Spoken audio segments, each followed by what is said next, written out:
What's up, everybody? Daytime Live. Hey, Soul. What's up, Cheryl? Hey, give me 1 second, though. I have to go grab something.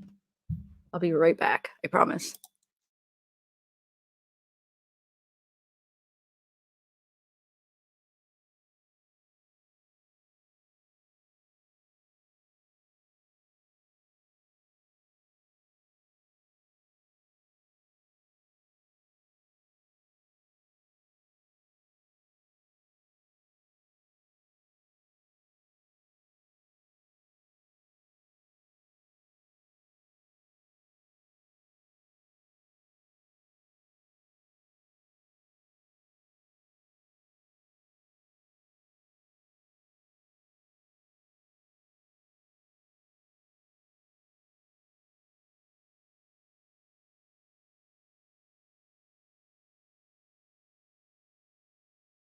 Okay, I'm back.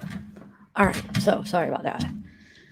Only 5 minutes late today. How's everybody doing? Anna, what's up? Gail, Lisa. I'm regretting wearing this hoodie, though, because I'm starting to get hot. Lordy. Hold on 1 second. Let me put on my birds. Hey, Dolores. Hey, Serial Killer. Hold on. Give me 1 minute. Let me put this on real quick. Sorry. I wish I was more prepared. Hold on. Who would want to come up for open panel? Is anybody interested in coming up? Because usually I'll share the link lately and nobody's really came. Is anybody wanting to come up and chat about it? I have a few videos I do want to play, a couple articles from the last week that I would like to just go over. Nothing like groundbreaking, but just like everything that I've missed since I haven't been covering it. I mean, since I've covered it last. And then I would like to do like an open panel. Would anybody be interested in coming up? All right, hold on. Let me put this on real quick.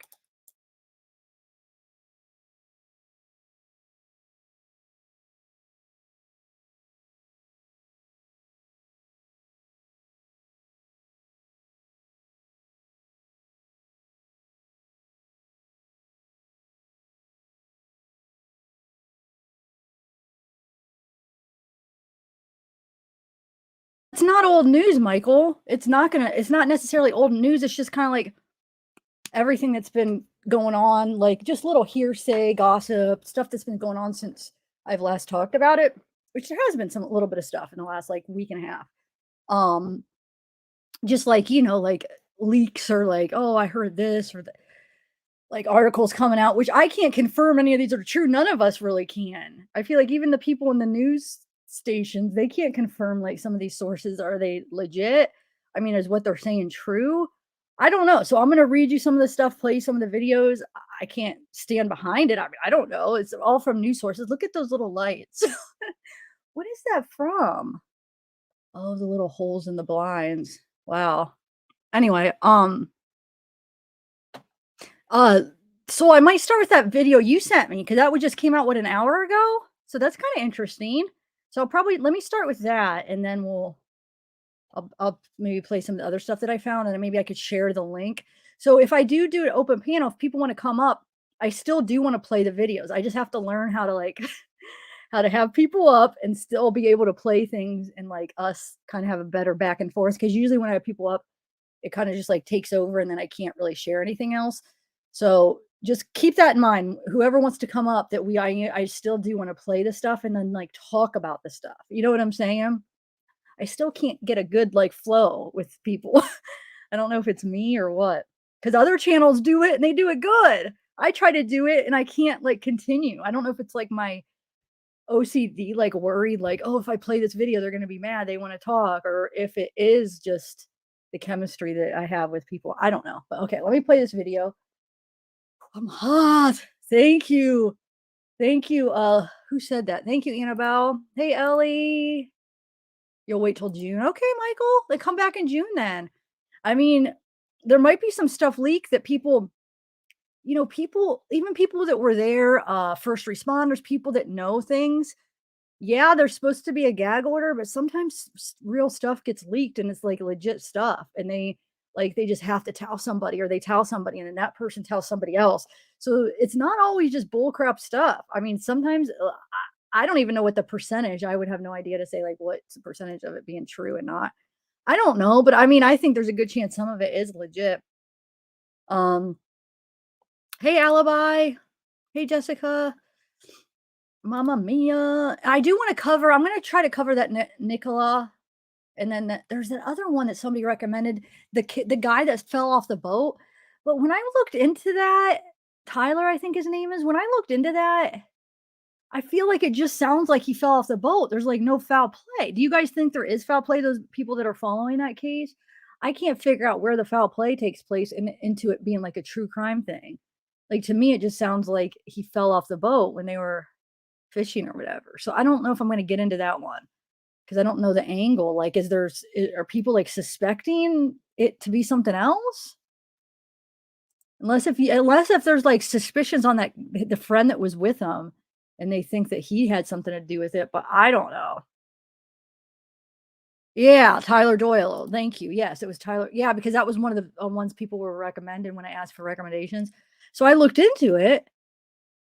And with that being where it was, they might not find his body, and that doesn't necessarily, and I don't think that means that there's foul play if they don't find it because of where he fell off. Now with the Nicola, am I saying that right? With her case, I guess since it was like a river, right, that they would have expected the body to have floated up, but I guess it does go out into the ocean, right? So even that, there might not be foul play, but it is tricky on like how she would have fell in the river. Now with him, he was boating, and they have a story. The guy explains how Tyler fell in, but for Nicola, it's like, am I saying that right? Wait, now I feel like I'm saying her name wrong. I feel like I'm getting it mixed up with another case. The one from Nicola. Okay, yeah. Um, I think it's just weird, like, how did she fall in? That might be more suspicious. I don't know. So, or it could just be, her dog, something, her dog like was going after something and she fell in. I don't know. But if she could swim, it's weird that she would have fell in and drowned, unless if she hit her head. So who knows? So that one I probably will look into, but the Tyler, I don't know. Unless if I could find some kind of other angle that makes me think that there is foul play, but what I've watched, I don't see it. Guys, I'm sorry, I don't. And anybody that does, can you email me a why? Yeah, Murdaugh. Okay, so sorry, the last 2 days I didn't do the trial, and I apologize. I had like appointments. I was getting to bed late, and in the morning I was just like feeling like crap, and I should have done it, but and then like I would keep a track, like that first day I missed the Murdaugh trial, I kept going back to see like, okay, if there's like some good witnesses, maybe I'll go live stream. But that first day I missed, it was all the same witnesses that we already saw without the jury. So I'm like, I'm not gonna do today. We already seen all those just without the jury. And then Friday there was a interesting, that housekeeper or whatever. She was kind of interesting. Some of the stuff she said, like, what was the deal with her saying, like, what do you think the motive? We'll get into Idaho real quick, but email me, guys. What is the motive of Maggie laying out her clothes in the doorway, or like Alex? Like, what would that be? Like, she said, like her nightgown and underwear were like laying in the doorway of the laundry room, and she thought that was suspicious. But why would Alex have put it there? Like, what is the motive behind that? Like, if it's suspicious, but what is the point of that? I'm a little bit confused on that part. I'm like, but still, why would Alex do that? That doesn't have serve any purpose for him to do that. Am I missing something? I didn't watch it all. So if I miss something of why that's suspicious, as far as I know, it's weird, but what does that mean that Alex was trying to do? Timeline? Yeah, that's from the blinds. There's like the blinds go like this, but then there's little holes where the strings go, and the sun is just like sneaking in right there. Oh yeah, that's like one of the biggest pieces of evidence, Baron. Like that right there is I feel like the biggest thing that's really is gonna screw Alex.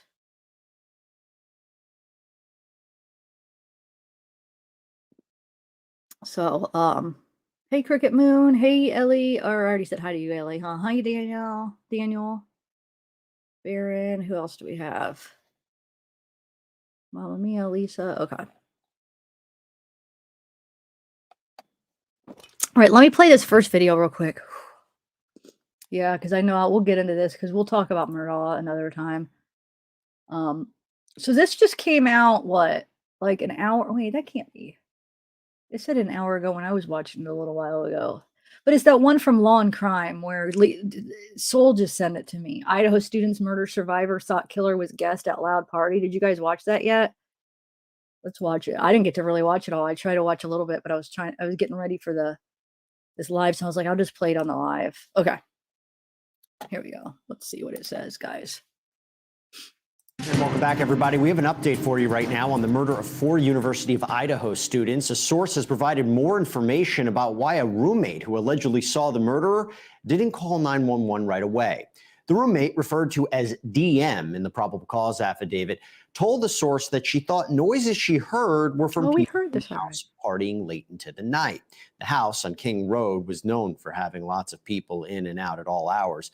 4 people were stabbed to death inside of that home in November, where 2 roommates actually survived. Now, DM, one of those roommates, told police that she opened her bedroom door at one point and saw a man walking by her wearing all black and a mask. She told the source that she thought he must be a guest of one of the other roommates.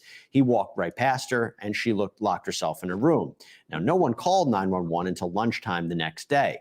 Police ended up arresting Brian Koberger, a doctoral student at nearby Washington State University, more than a month after the murder, saying he was the man who committed the brutal stabbings.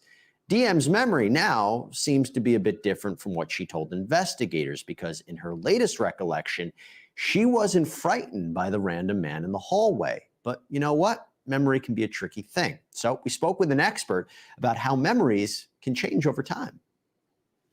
Well, you don't need a PhD to know that as time passes, our memories begin to fade. They become weaker. But what's not so much a matter of common sense is that weakening memory that's fading with the passage of time becomes more and more vulnerable to potential contamination.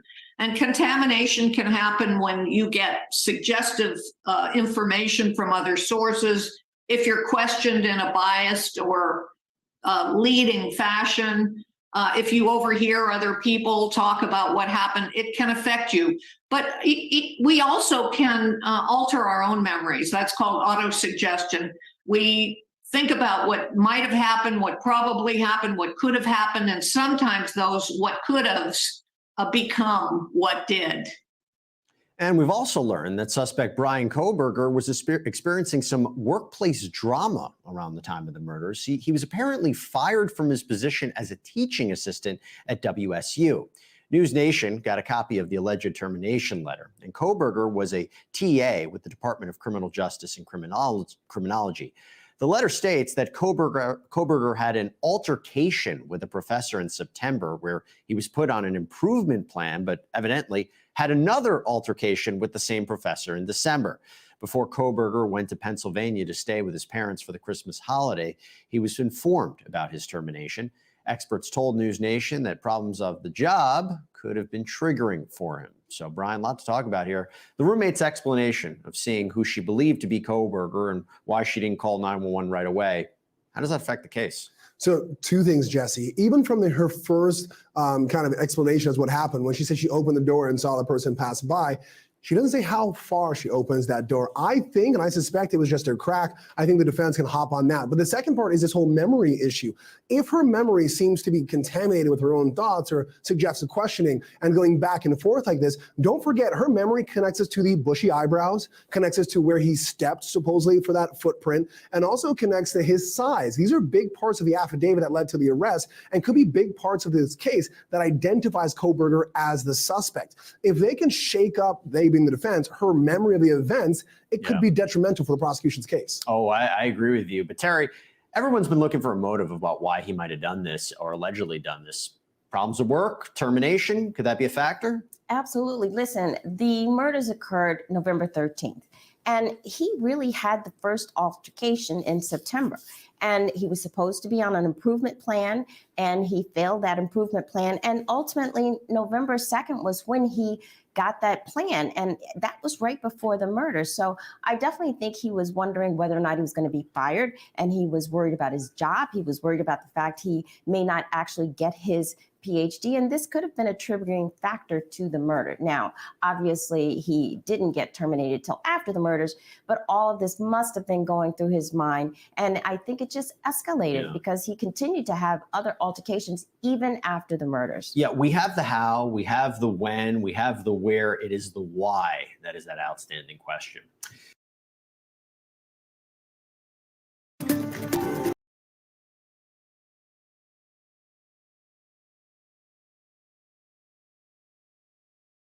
So you think law enforcement are involved? Okay. But you guys, you do realize that I'm not saying you're wrong or right, but you do realize sometimes a case it's not always conspiracy. Like sometimes it just is a case the way it is. You know what I'm saying? Sometimes it's not always like a cover up. I know it's easy to it's easy to want it to be that way because then it gives you more to talk about, it gives you more to look into, but sometimes there's not a cover up. I mean, sometimes there is. I don't think in this case it is a cover up. But I would like to hear more. To cover up the drugs though, how though? Like I want to hear like where, and I'm not saying you're wrong, but can you explain all of that? Can you explain how that all comes into play? Come on up. Explain like what's the motive? What do you mean cover up the drugs? How does killing 4 students cover up drugs? Can you explain all that? Please. I know where you guys are getting this information from, trust me, but you guys will see. Probably. I don't know. I could be wrong, but it's sometimes it's not always a conspiracy, but like can you explain the drug thing? I sent the link here. That's why I have open panel. I want to hear what you guys think about the drugs because it doesn't make sense to me. Like why the cops would do this just to cover up drugs. When the amount of drugs they probably had in the house is probably for cops to want to cover up something, it would have to be like thousands of dollars, millions of dollars for them to like do this murder to cover up what? Maybe like 1,000. I mean, how much drugs were there?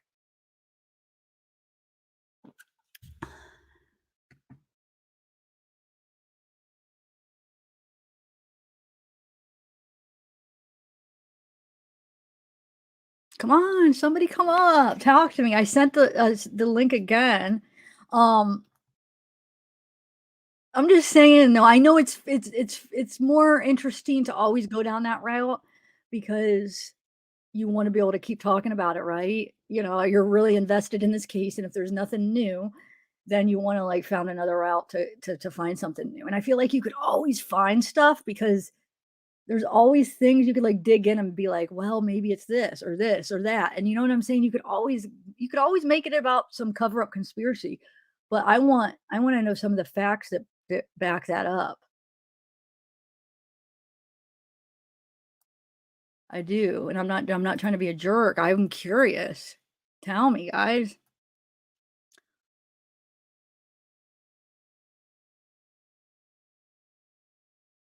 Okay, okay. I'm talking about when like some people are thinking law enforcement is involved. That's what I don't think it's always like a cover up with law enforcement or that oh, Brittany, maybe you could explain it. What's up, girl? Do you know what's going on? You got to help me out here with this law enforcement cover up. Do you know what's going on with this? Like everybody's talking about it. I mean, I know where it's coming from. I know who's like passing these theories, but I just want to know like what is it? Oh, you don't know? No. I'm sorry. I know, I mean, I've heard rumors and stuff, but like I haven't really dug too deep into it because there's so much misinformation coming out lately on this case. I know. So what do you think though? Do you think Brian is innocent? No. Okay. No. I don't think he's innocent, but I do think that, just in my opinion, it's very possible and likely that he's not alone. Like, yes, I know. I do think he committed the act. I think that if he's as depraved as we think that he is, he wouldn't want anybody else to take part in that. That's his thing. But just think that he was talking to freaking prisoners for months, asking questions about how, how they felt after they committed the crime, what they would have done differently if they could go back. And I don't know. I think even if it was just someone online, there's somebody that knows about what happened, and I think they had prior knowledge of it. Yeah. No, I think there's a good That's chance just there could be somebody else that knows or that was involved. But I do think Brian's a part of it too, in my opinion. Like I think they got the right person, I think, in my opinion. But I think there's possibility that there could be somebody else that helped them. I'm not closed off to that idea at all. And I'm not closed off to the drugs idea, but I don't think it's this big cover up with cops and like the biggest thing that the cops could have made a mistake on is maybe lying about some stuff just because that they here's the thing. I feel like people like to jump on it just because like maybe they lied about certain things about Dylan's where her room was and about there's another thing that they kind of like lied at the press conference, but that doesn't necessarily mean that they're involved. It just means either that they were trying to like spare the integrity of the case, they screwed up, or they screwed up, their opinions were screwed up. But I don't think like to just jump on, cover up, they're involved because they lied about something. I don't think that's necessarily where your head should go about that. But Well, I mean, just think about, okay, at least in regards to Dylan being on the second floor, why would they put that out there?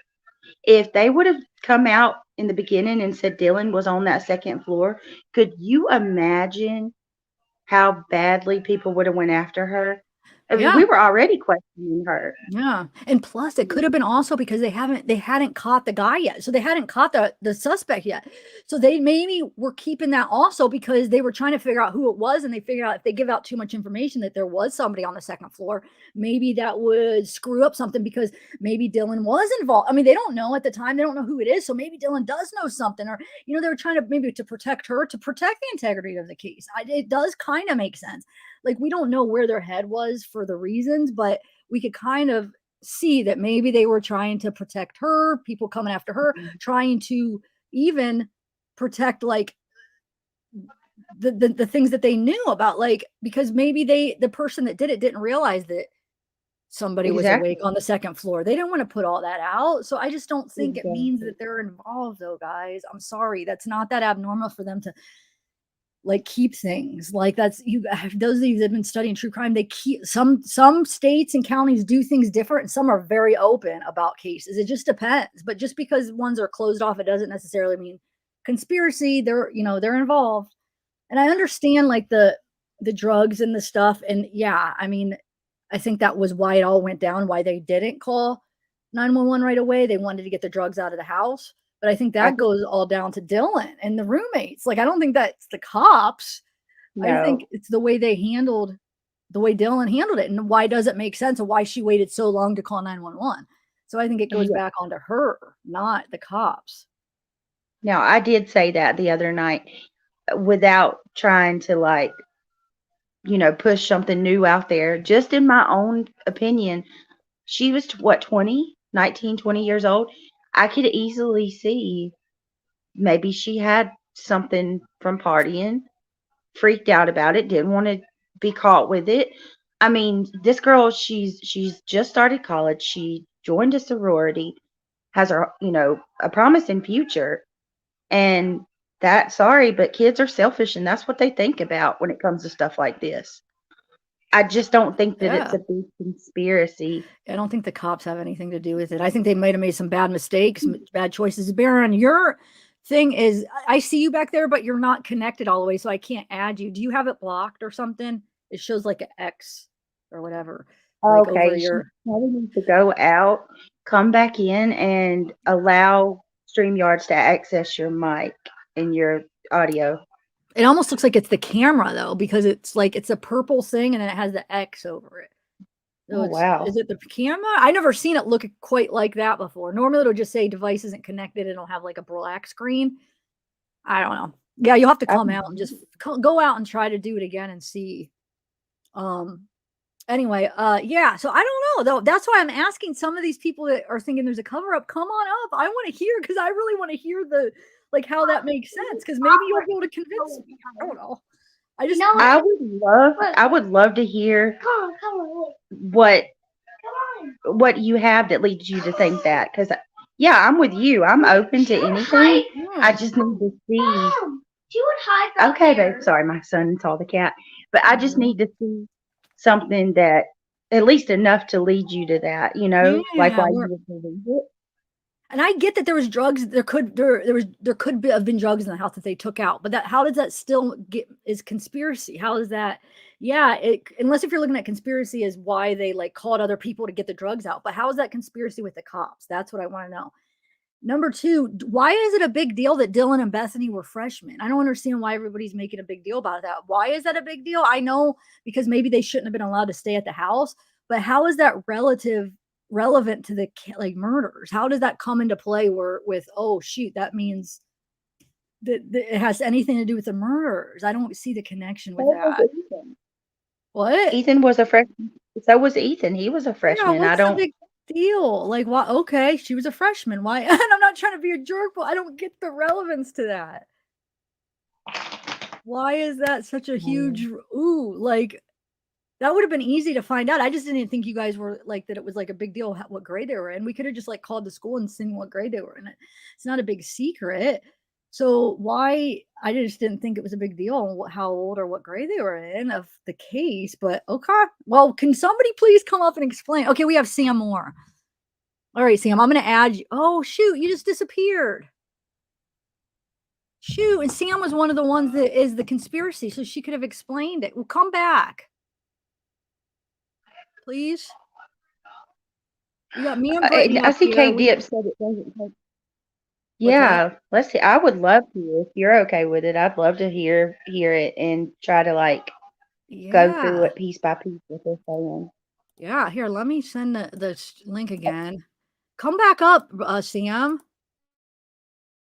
Can you see what's the big deal of them being freshmen, though? Why is everybody making a big deal about that? Can you see, besides the fact that, oh, yeah, maybe they should have not been staying at the house, but how is that still? That's so, I mean, oh, well, they probably like somehow found a loophole or they were paying for the dorm and the house. Cause like in Bowling Green, you would have, like where I went my first 2 years, you had to stay in the dorms for 2 years, but you could live off campus. You would just still have to pay for the dorm. You know what I'm saying? So there's different ways you could get around it, but I'm not sure how that comes into play with the murders. That's what I'm just Well, I curious. think the connection you could even if it was against some type of rule that I haven't heard about.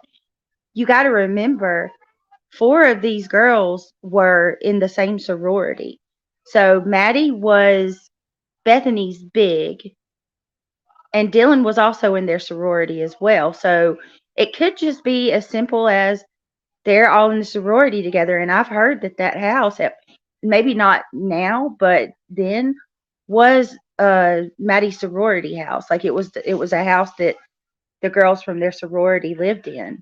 So to Yeah, so me, I that would just make don't think sense. that there's, yeah. Maybe they have different like little rules, like because I know some people are like, well, you have to stay in the sorority house the first 2 years, whatever. But maybe they have different rules. Maybe they were able to talk it into, hey, they're going to stay with the big, so stay, because obviously they stayed there. So you know what I'm saying? They were there, so obviously they worked out something. And you ask Kiwi, what do you mean desperate? I just want to hear because I don't understand the whole thing.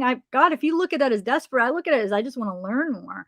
But I mean, I guess if you want to think I'm desperate, I'm just trying to be open-minded and want to hear and I'm trying to ask people to come up because they're in the chat saying conspiracy, conspiracy. I'm like, come on up and explain it. It has nothing to do with desperation, but Trying thanks to anyway. hear everybody. She's trying to hear everybody's Yeah. argument, and I would not worry about this Tiff at all because every time we try to talk about the roommates, the trolls come out of the woodworks. Every time. Never they do the same thing to me or anybody that talks about it. So have you been, because I haven't done it, I haven't talked about this case in probably like almost 2 weeks now, maybe even longer. Have Yeah. you been talking about it lately? Oh, here's Sam. All right. We touched on some of the updates, but Yeah, I have a couple. That is not the a thing. I lot. do want to touch on some of the updates, but they're like a week old, but still they're interesting. Like, what about them saying how like Xana like fought grabbed the knife multiple times because her fingers were like sliced off? Did you see that article? So she was Yes. fought back, so she grabbed the knife like multiple times. What else? I'm trying to think of some of the okay, Sam, I'm gonna add you, okay? All right, Sam. I'm a little conflicted about that article too. Oh, Hi, you Sam. are? We'll go over. Let's hear what Sierra has to say, and then I'll bring up that article because tell me, you'll explain why you're conflicted, and we'll chat about it. So, Sam, hey, I'm glad you made it. Hi. I mean, I don't have, I don't know everything, of course, but what I'm seeing, I just think that they don't have enough evidence against him that always links to him. The touch DNA doesn't seem like it's right, if that makes sense, because it can come from anywhere. Do you mean right, or just that it's very weak type DNA? Honest with you, I mean, that's what it comes to me, because But that mixed with everything, that mixed with his car, that mixed with the phone. You know what I'm saying? It's in combination with everything. Like, I don't know. You think that the combination of all of that isn't good enough to at least question? I mean, I could see where they should have questioned him about it, but he was right there. He was, 10 miles away, 10 minutes away.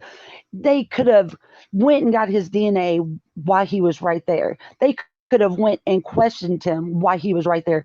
To wait for him to, and I'm in Indiana, so to wait for him to come all the way from the other side of the United States to Indiana to stop him just to see where he was going, then to go all the way to the other side of the country to, get some DNA on him, that sounds off to me when he was right there I mean, within looking distance. They wouldn't have had to travel anywhere. So, I'm thinking that they are far-fetched. And then to hear the new thing, and I mean, I know it's not 100% factual because it didn't come from law enforcement or anything like that, but the friend's boyfriend that's telling us everything, or, supposedly what Diem said there. Wait, explain what you're talking about. Friend's boyfriend saying what though? Can you give a couple He was details? saying that she's not in a shocked phase state. You keep cutting out a little. That she's not, she's not traumatized by what happened. That the FBI put those words in her mouth. That she wasn't saying any of that. That she had pretty much told him she'd opened the door and told him to shut the F up, and she closed the door and was going back to bed because she thought they was just being loud and had people over. She thought it thing like that. I mean, it doesn't make sense. None of it makes sense. So her doesn't make that's sense. where I'm Her at. reaction, and I've said that too, like it does not make sense how she reacted. Like that part doesn't. So I could see like I'm open to maybe her somehow knowing Brian or something, but I don't think that the cops have anything to do with it. That's what I'm having trouble, because people are now saying it's like a cover up. The cops, something about like Brian even working with the cops, and it's all like, to what? Like, what is the point of killing 4 kids for drugs in the house? I don't see the connection there. Well, real quickly though, in regards to what Sam was saying about the thumbprint. Yeah. Okay, so when the arrest warrant come out and we got to read it about Brian, the arrest warrant for Brian's house or whatever, his apartment, in that arrest warrant, law enforcement specifically they requested that the judge not basically treat that DNA evidence as if it's the smoking gun. They're talking as if that DNA evidence will eventually not be admissible in court. By them doing that, that's letting me know it's not necessarily going to be their smoking gun or a good piece of evidence. But I think we'll see as time plays on. I believe they do have something else. I hope lined up, because for them to go ahead and put that out in the arrest warrant, that's them kind of covering their basis for later on in court, if that makes sense. Or if it is thrown out, that's not like their whole case being tossed out the window. You know what I mean? But they specifically asked the judge for them not to base his decision solely on that DNA evidence. Wow, yeah. Lisa, where can I get the audio? I want to listen to this, the audio. Where can I get that? Can we listen to it? Brittany, have you heard the audio of the friend? I have not. That's new. I know what Sam's talking about in regards to Dylan yelling out her door because Banfield done a segment on that. I know. I wanted to play a couple of Banfield's videos too about some of that stuff. Yeah. Okay. Well, hold on. I think it goes back. Where can I find that? Let me see if any email me somebody about the audio. I didn't even know like that we could actually listen to it. But how do we know? Okay, has anybody vetted this person? Like, are we sure? Okay. Well, which show, Mitch? Which drunk turkey show? So I hope, Brittany, though, I hope what you're saying, like that they do have something else. So Sam, maybe they have more. I mean, they don't have to tell us everything right now, right? Like, hopefully they have more. But added so many details to that I'm just thinking that there probably wouldn't be too much that they've left behind, because they added things that doesn't even make sense, that wouldn't even necessarily need to go in there. So it doesn't make sense. And then some of the things that they've wrote in there, may not be right either. I don't know what you've watched or what you haven't, and I don't know, you don't want to put other creators in this, but I'll just TNT, even like looked on there that the Johnson, maybe Johnson, Washington, and not Johnson, Johnson Avenue in Washington, not Idaho there. It's all different there. It's different. There's so much that's just not right.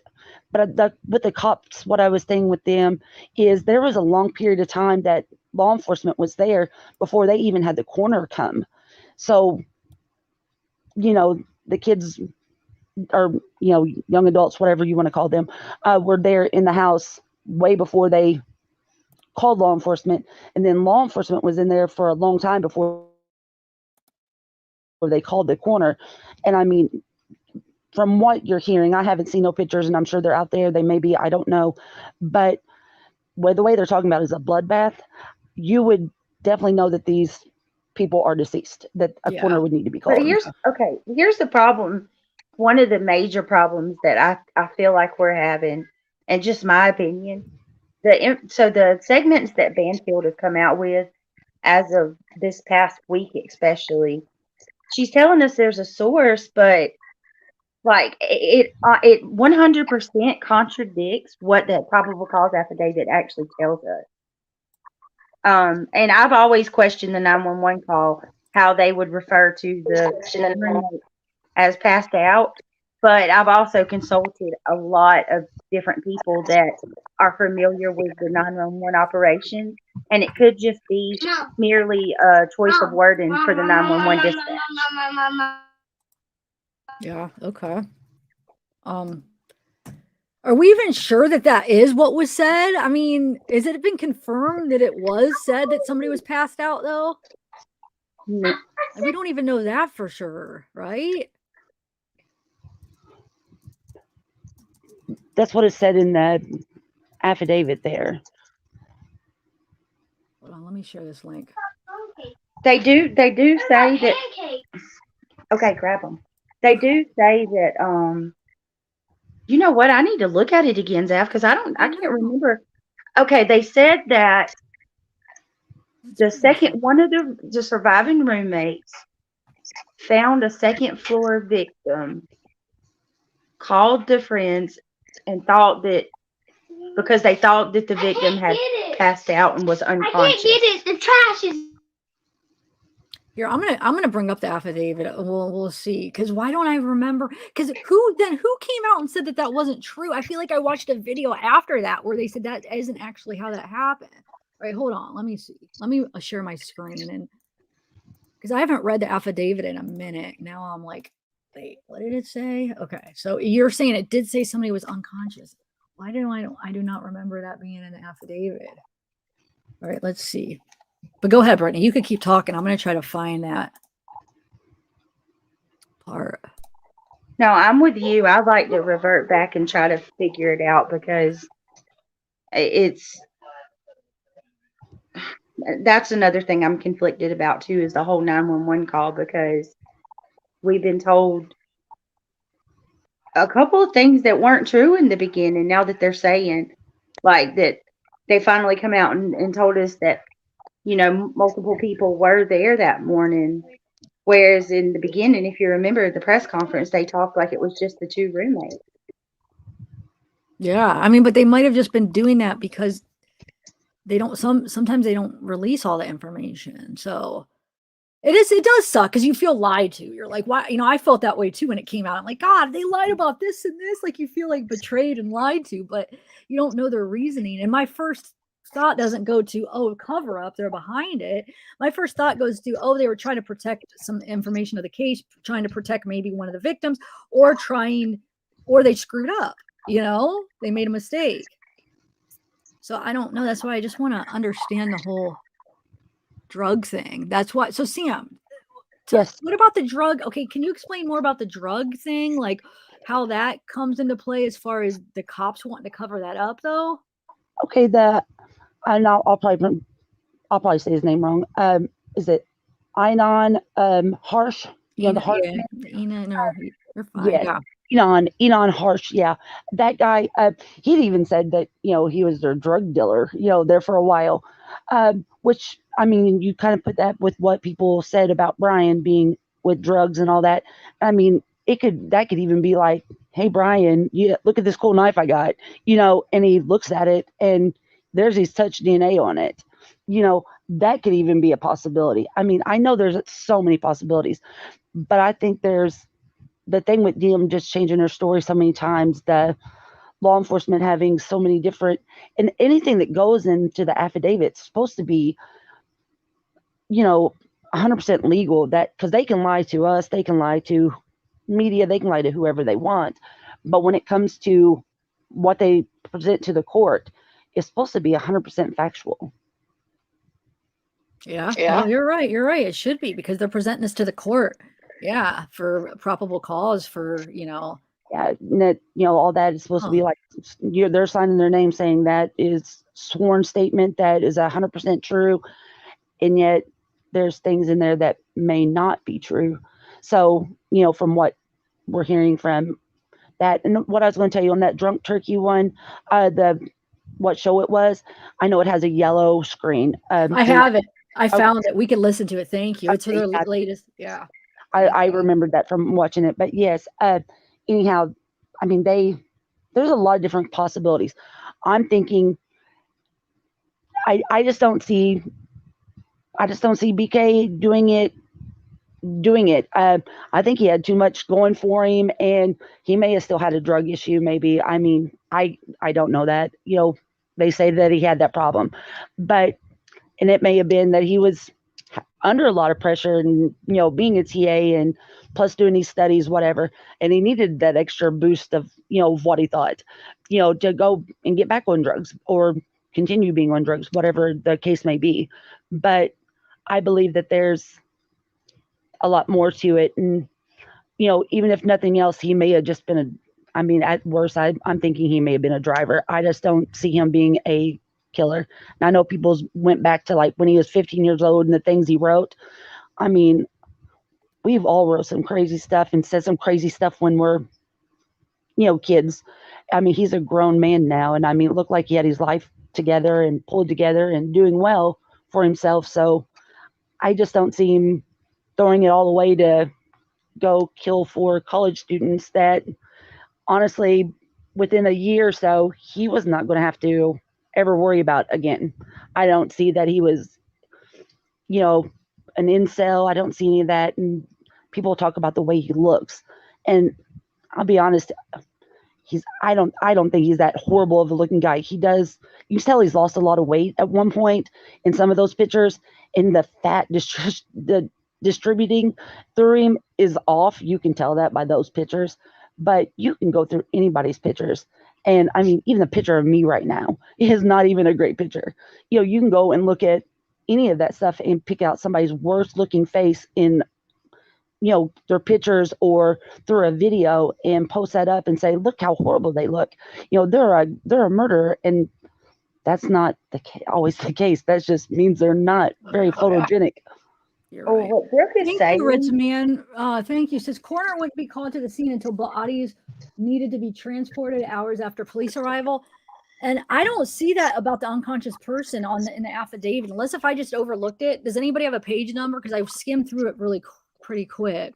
But I don't think that is in the affidavit about the unconscious person, is it? But go ahead, Brittany. What were you going to say? I know that it's in a couple of the Moscow PD updates like we were receiving, but I'm with you, like thinking, I will, baby. Thinking back on it now, I can't be 100% if they did, because we could just have a game of telephone where everybody said it and it spread around and we've all just thought that was what they said. Yeah. But I was going to say, like, in regards to what Brooke is saying, even though I do disagree, I think he is guilty. She makes a point that I try to stress all the time about the jury. With a lot of people may end up or may already feel the way that she does, because as far as what we know, they don't really have much to prove that he actually did this crime. I mean, unless they have some DNA under the fingernails or his blood mixed with theirs somehow. They had a party like the night before, Zav, where it was over 100 kids at that house. Mm-hmm. There's so much DNA. There's so much DNA in that house. Yeah. Never mentioned any of their DNA, only Brian's DNA. He could say that he was at that party the night before, and he could have been there, and certain people not even ever see him with that many people there. That's true. Thank you, Obsessed, for Disneyland. Thank you for joining. Welcome to the family. Thank you so much. But yeah, no, you're right. Yeah, you guys are right. I mean, it's not a very strong case, huh? But do you think there's a possibility maybe they do have more that they just haven't came out with yet? Like maybe they do have something. Maybe they do have DNA under the fingernails, or would they have included it in the affidavit for sure? I questioned it until the day that arrest warrant came out, and I saw law enforcement petitioning the judge not to just base his decision that Brian is guilty solely off of that DNA evidence they have. When I read that, I was like, you know what? They have to have more to feel confident to ask the judge not to, just solely decide on that. They know it's weak too, I think. They know what? They know that evidence is weak to have just I don't even think it's a fingerprint. It's like yeah, she's like touch DNA, which is really weak. Yeah, they said that one article I was reading. How did they describe it? Like how weak it is. Basically, they compare it like that's not very good evidence. So yeah, I mean they might have an issue, but I still think there's a good chance that he is involved in some way. But maybe there is somebody else that helped. Oh, thanks, Renee Does. Thank you for joining. Baron, yeah, I don't even see you anymore back there. I'm sorry. You have to, I have my verification on, so you have to verify your account, just because, when I got that person that came up and what do you call that? Where they bombed me or whatever. Yeah. So I turned on the verify thing. So I wonder if that's the problem. Oh, Mallory, thank you. Nice to see you, girl. There's my partner in crime. Mallory? Now, yes, Mallory. Aww. She is my second brain. I'm telling you. Mom. She remembers things. Like, she has a photographic memory, and she's really good with this too. Well, Mallory, okay, so maybe help us out. I just skimmed through the affidavit, but I don't find the part where it says the unconscious person in the 911 call. That's not in there, right? That's not in the actual affidavit. And I think you're right, Brittany. It was in some of the updates, like when they were given updates, the Moscow, when I think you're right. They did say that, but I wonder, no, they would know for sure. I was just about to say, I wonder if it's just because they heard that. No, they should have firsthand knowledge on what that call said.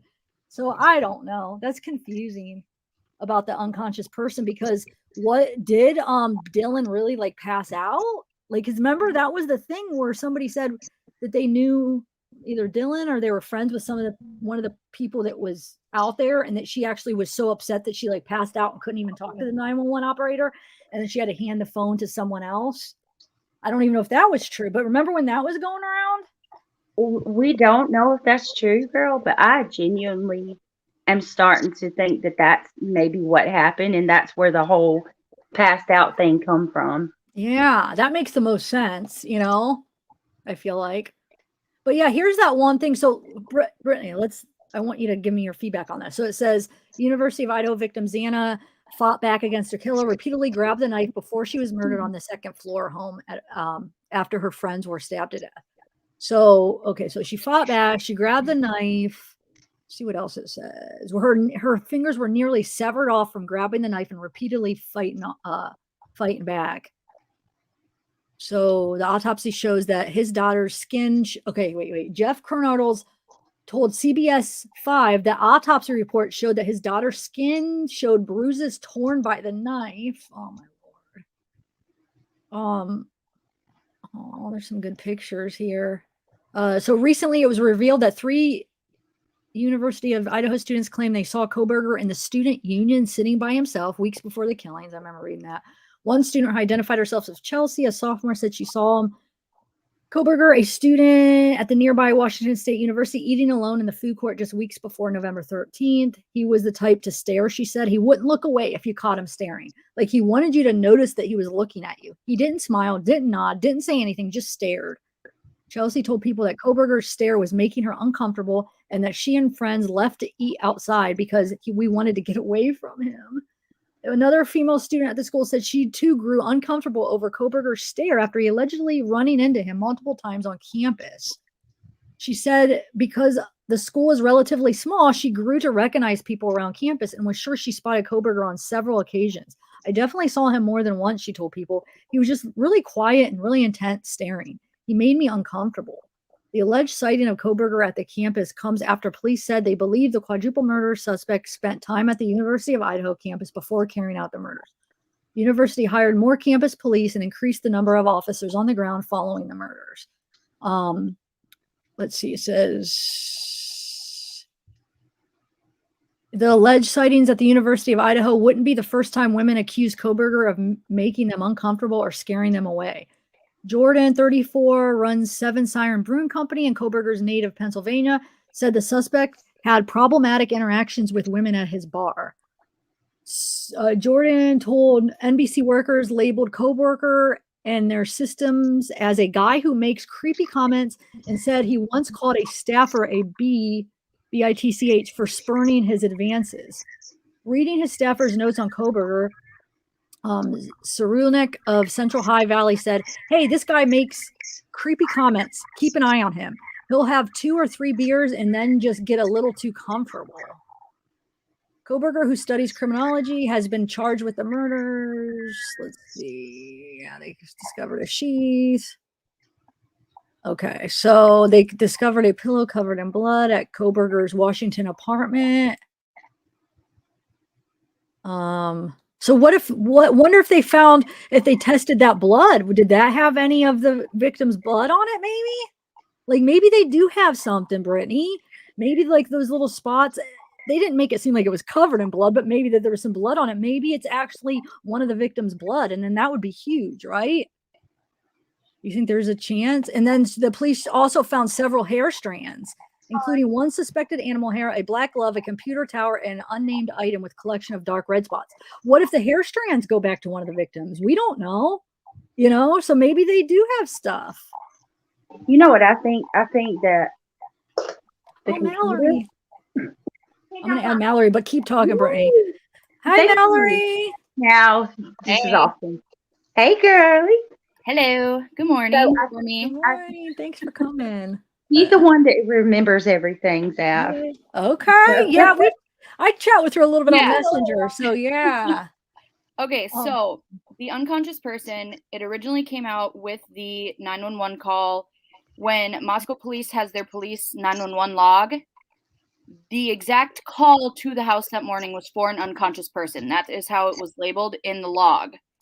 Now, Okay. after that was when it was either Reddit or 4chan, one of the two, someone posted the like situation of, oh, someone ran outside. It was one of the other roommates. They passed out, and then someone called 911 for them, and blah, blah, blah. And so that was kind of how that whole story began, was it was some type of like either Reddit or 4chan post. Now, since then, more has kind of come out that have verified different aspects of that. So I know Steve Gonsalves came out and was like, yeah, it was one of the roommates, they passed out or something like that, but the whole scenario has not been verified one way or the other. But then also with one of the first press conferences, they just reiterated what the 911 call log had said, which was the 911 call came for an unconscious person. So that's where that all came from. So which Hmm. I forgot, Mallory, where you're at with me on this one, but didn't we pretty much come to an agreement that we thought that's potentially one of the roommates? Yes and no. I mean, I've heard from a lot of different like 911 callers too, or not 911 callers, 911 operators, who have also said that that's just kind of what they do. So if they can't understand what's going on, that's just how they're going to label it.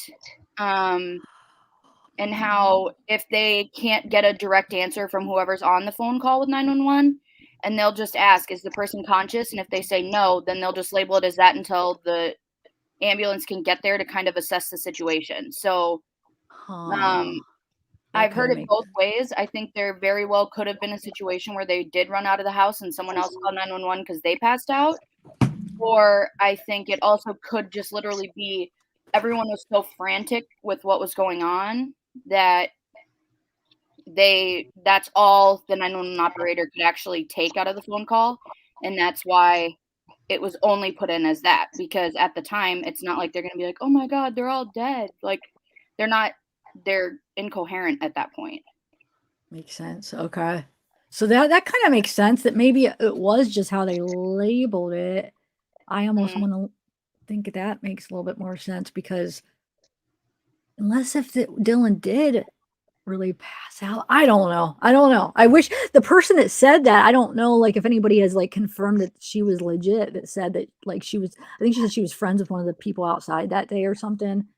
So, Yeah, and I don't think we'll find out until, I mean, once we hear the 911 call, and if it's as frantic as people have said it is, until one of the other friends gets the phone, or what if the whole time it is just the guy friend that made the call and he's completely fine the whole time and he just doesn't know, and then we'd be able to say, okay, then it really was just labeled like that.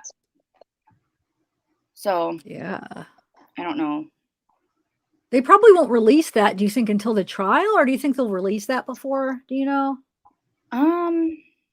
I don't think they should release it before the trial. I don't think they will. I think don't it'll think- very yeah. I much. don't either. My only thing is with all these freaking leaks everywhere, I'm afraid that it's somehow going to get out before trial. But the more leaks that come out right now, the harder it's going to go at like the ability for the trial to be successful. Yep. Yeah, I agree. Do you guys want to listen to that? A parts of that, I guess that audio? I don't know. It was, Yeah, who is this allegedly from again, Zach? I don't know. I guess a friend of Dylan's, maybe. I'm not even sure, actually. Let's see here. Let me add The one with the thumbnail as the bus. Is that the one I you're don't know. I'm listening to? clicked on it. I don't know what the thumbnail is. It's the one with the drunk turkey show here. So it's no, I'm clicked on it. I don't know what the thumbnail is. Oh, hold on. I'm getting an echo. Hold on 1 second.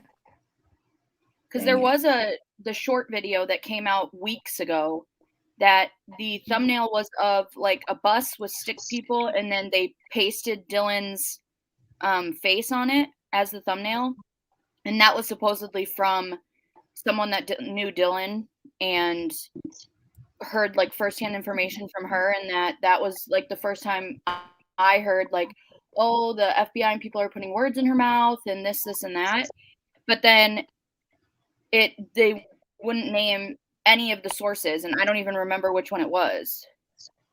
Okay, I don't know if I'm not sure. Let's okay. Source close to Dylan leaks out new info. This was actually just uploaded though. So no, this was Okay. just from today, or I think it was yesterday. I think it I was. wonder if they're just talking about that other video.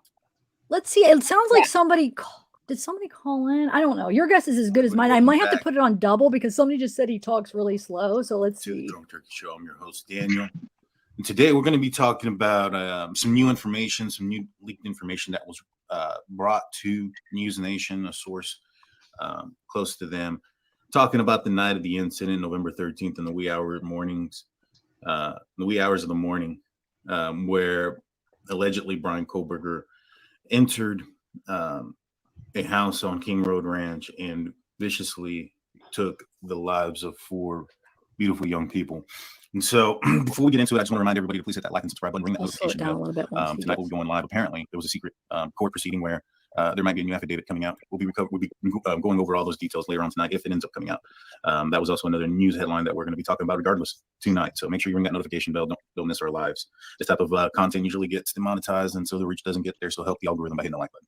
So back to the content. Source close to Does he play the they said the recording? inner circle of Dylan Mortensen reported to News Nation, or News Nation reported that some chilling new details that during the night, Dylan apparently opened the door and yelled out to the noise that was being created. She appeared to have thought that it was friends, and there was just a bunch of horseplay going on, and told them to be quiet. Right now, I've heard this before. A viewer had brought this up to my attention, sent me audio and a video of somebody claiming to be in Dylan's inner circle, and this is basically that source's story. Now we'll go through it, we'll listen to what they have to say as far as this source goes, but I do want everybody to understand that I have no idea if this guy is true or not. Everything is speculation. I'm only bringing this out, and I was aware of this for a few weeks now. I'm only bringing this out now because the source from News Nation that I'm sure that they were able to verify and vet has some similar accounts to what this person who put this video on YouTube is claiming. And so, without further ado, let's get into it. Now, I want to add a couple of things. So before we move forward, News Nation also had a source who stated that Ethan was attacked in the hallway, and that Xana's injuries were very severe to her fingers and things of that nature. This account doesn't account for the type of screaming noise you would consider or would think you would hear. But let's get into the content. So, okay, so before we dive into what I'm referring to about the Fed screwing or attempt. Now, real quick, back again. I did speed up the audio because it was painfully slow. I think it was actually even slower than I think it was slowed down. I sped it up to almost 1.5%, and it ends up sounding pretty normal to me. But if it sounds fast to you guys, that's probably why. It's because I sped it up. I just wanted to put that out there real quick. To screw Dylan and give you a brief background as to who I am. So my girlfriend is in Dylan's inner circle. And by inner circle, I mean inner circle. Like they've hung out almost every day since the incident occurred. And I've seen her a plethora of times as well. So you're going to notice I'm not going to use words like allegedly, supposedly, because all of this is actual firsthand factual information. Where should I start to clear things up? First of all, there's a lot of misconception about Dylan suffering from PTSD or trauma or any of that. None of that is accurate. In fact, when we try to console Dylan after the incident, she's the one that was laughing at me and my girlfriend and I, talking about we're so weird when we tried to give her a hug and stuff. So she's still the same old Dylan. She's had a rough life growing up. She's been through a lot. She doesn't have PTSD and didn't suffer any trauma. The incident that night, and what I'm referring to with the feds actually put a lot of words into her mouth that she didn't say herself first. So there was a lot of leading statements that they were insinuating to her. And she was really scared the first few days, obviously, after the incident occurred. So, like, the reason none of it makes sense in the affidavit is because it didn't really happen that way. So she never stood there shocked when she saw the individual. she was just standing in her doorway, like, like anybody who opens the door. It was just, she opened the door and yelled at Ethan and Xana, and who she thought was their friend. She yelled at them to be quiet. That's what was going on with that situation. And she just went back into the room. She locked the door like usual, and went to sleep. Everything was quiet after she yelled at them, so she didn't think anything of it. For everyone who's creating these random stories about her being shot. So, according to him, and according to this story, he yelled at Dylan yelled at them, and then turned around and closed the door and locked it. And went to sleep, didn't think anything of it. According to that part, it doesn't specify whether or not he came in contact visually, person to person there. Maybe he's mistaken because he talks about, the FBI coming with pictures and things of that nature. But I did want to bring that out right away. Is he says she yelled at him, turned around, locked the door. Now, again, I want to reference this.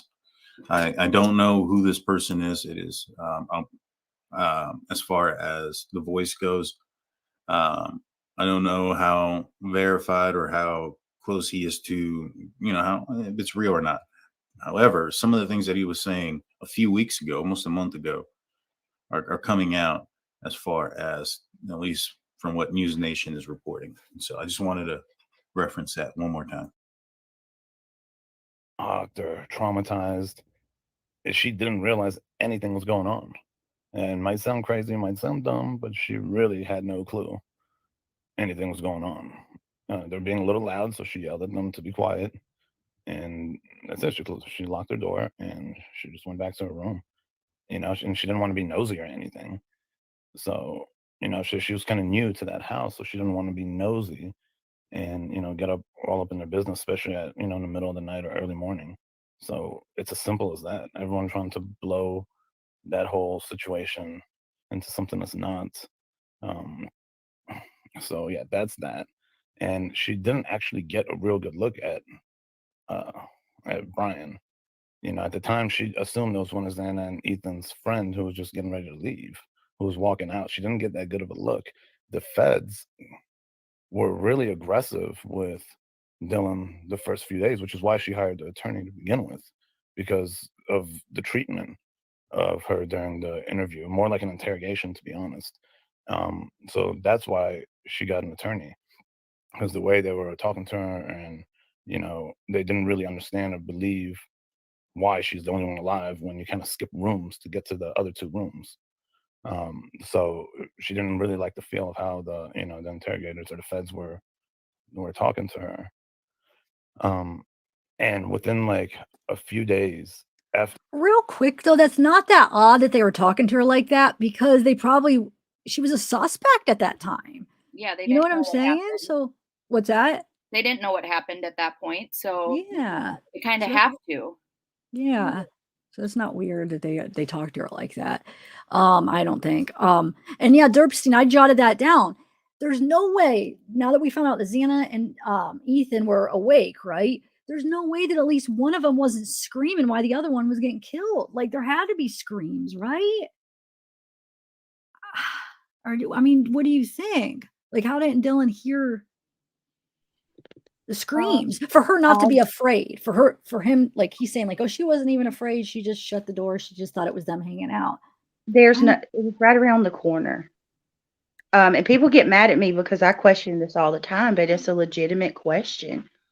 If a camera that's on the neighbor's house can pick up a whimper and a thud like it did, then Dylan, not only did she have to hear what happened to Xana and Ethan, Kaylee and Maddie too. She's right. Her room is directly at the bottom of that third floor staircase. She was right in the middle of what happened to all four of them. So, it's weird. I find it very odd. And I get people freeze up and maybe she was afraid, but I don't know. This is where I need to you know, I don't want to make anybody upset, but it's a legitimate. It's legitimate. No, Brittany, it's legitimate. I mean, ever since that affidavit came out, I mean, that's been on my mind. It doesn't make sense. So what do you think there's a chance that she could be a part of it? Maybe she actually knew Brian? I mean, I could believe that. If I heard that, I wouldn't be surprised. I don't even know. It's just weird that she wouldn't have called the cops. And if she thought it was, oh, they're just hanging out, then how? Like those noises had to be horrendous. Like somebody getting stabbed to death. Like and then there was obviously one person was alive. If they were both awake, one person had to sit by and like witness the other. I'm sure they were fighting them off, but there had to be like some screams that sounded like not normal, right? Yeah. I mean, maybe not. Maybe they could have just fought him off and nobody screamed, but dang. I think there were screams. I don't think there's any questioning whether they were screams. I think it'll come down to, did she shut her door and put headphones in and then only hear the noises, to the aspect of, oh, they're just being loud. This is what happens when you live in a house with other people that have people over or something like that. And that could be a way where, like, she heard certain things and she may have heard things here and there, like if she took it out to see if it was quiet again or something like that. But that's just a scenario. I don't necessarily believe all of that, but I don't know. I'm more, and me and Britt disagree a lot on this aspect. I look at it more from a psychological aspect, obviously. So for me, I automatically am going to go towards not nefariously, and more just how your brain and stuff can react to different things, and the talking yourself into or out of certain things in a situation like this.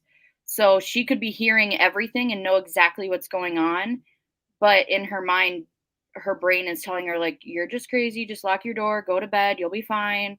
And your brain can do stuff like that by talking you out of doing the rational thing because it's trying to protect you. Yeah, that's very true. Good point. Huh. In the probable cause affidavit, there's a specific part that states law enforcement, like how law enforcement gathered when they believed that the incident took place. And they said that they were basing it off of Dylan and Bethany's phone records, which make me wonder, okay, at that point, are they texting each other at 4:00 in the morning?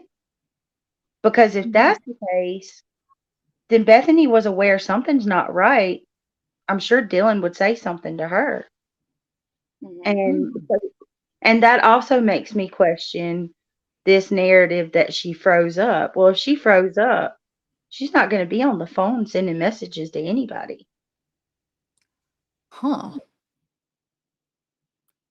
Yeah, I don't know. They didn't really talk. I mean, we don't know much about what was going on with Brittany, huh? As far as did she claiming that she was sleeping or not, Brittany? Who, Bethany? Or Bethany? I'm sorry, Brittany. I'm seeing your name and saying Brittany. Bethany. Nothing about Bethany's is only mentioned in regards to her seeing Ethan and Xana at Sigma Chi that night at the party. There's nothing else about her mentioned, so other than her cell phone. So, and that she was in the house, but other than that, nothing. Nothing. Yeah, I wonder. I showed this on my channel. It could be nothing, but there's I don't know if there's video, but for sure there's screenshots and pictures of the investigators taping her window. Like they're putting evidence tape on Bethany's window. Oh, which we've analyzed and tried to figure that out too. I mean, I don't. It that's could be nothing. weird. Because that's down the base.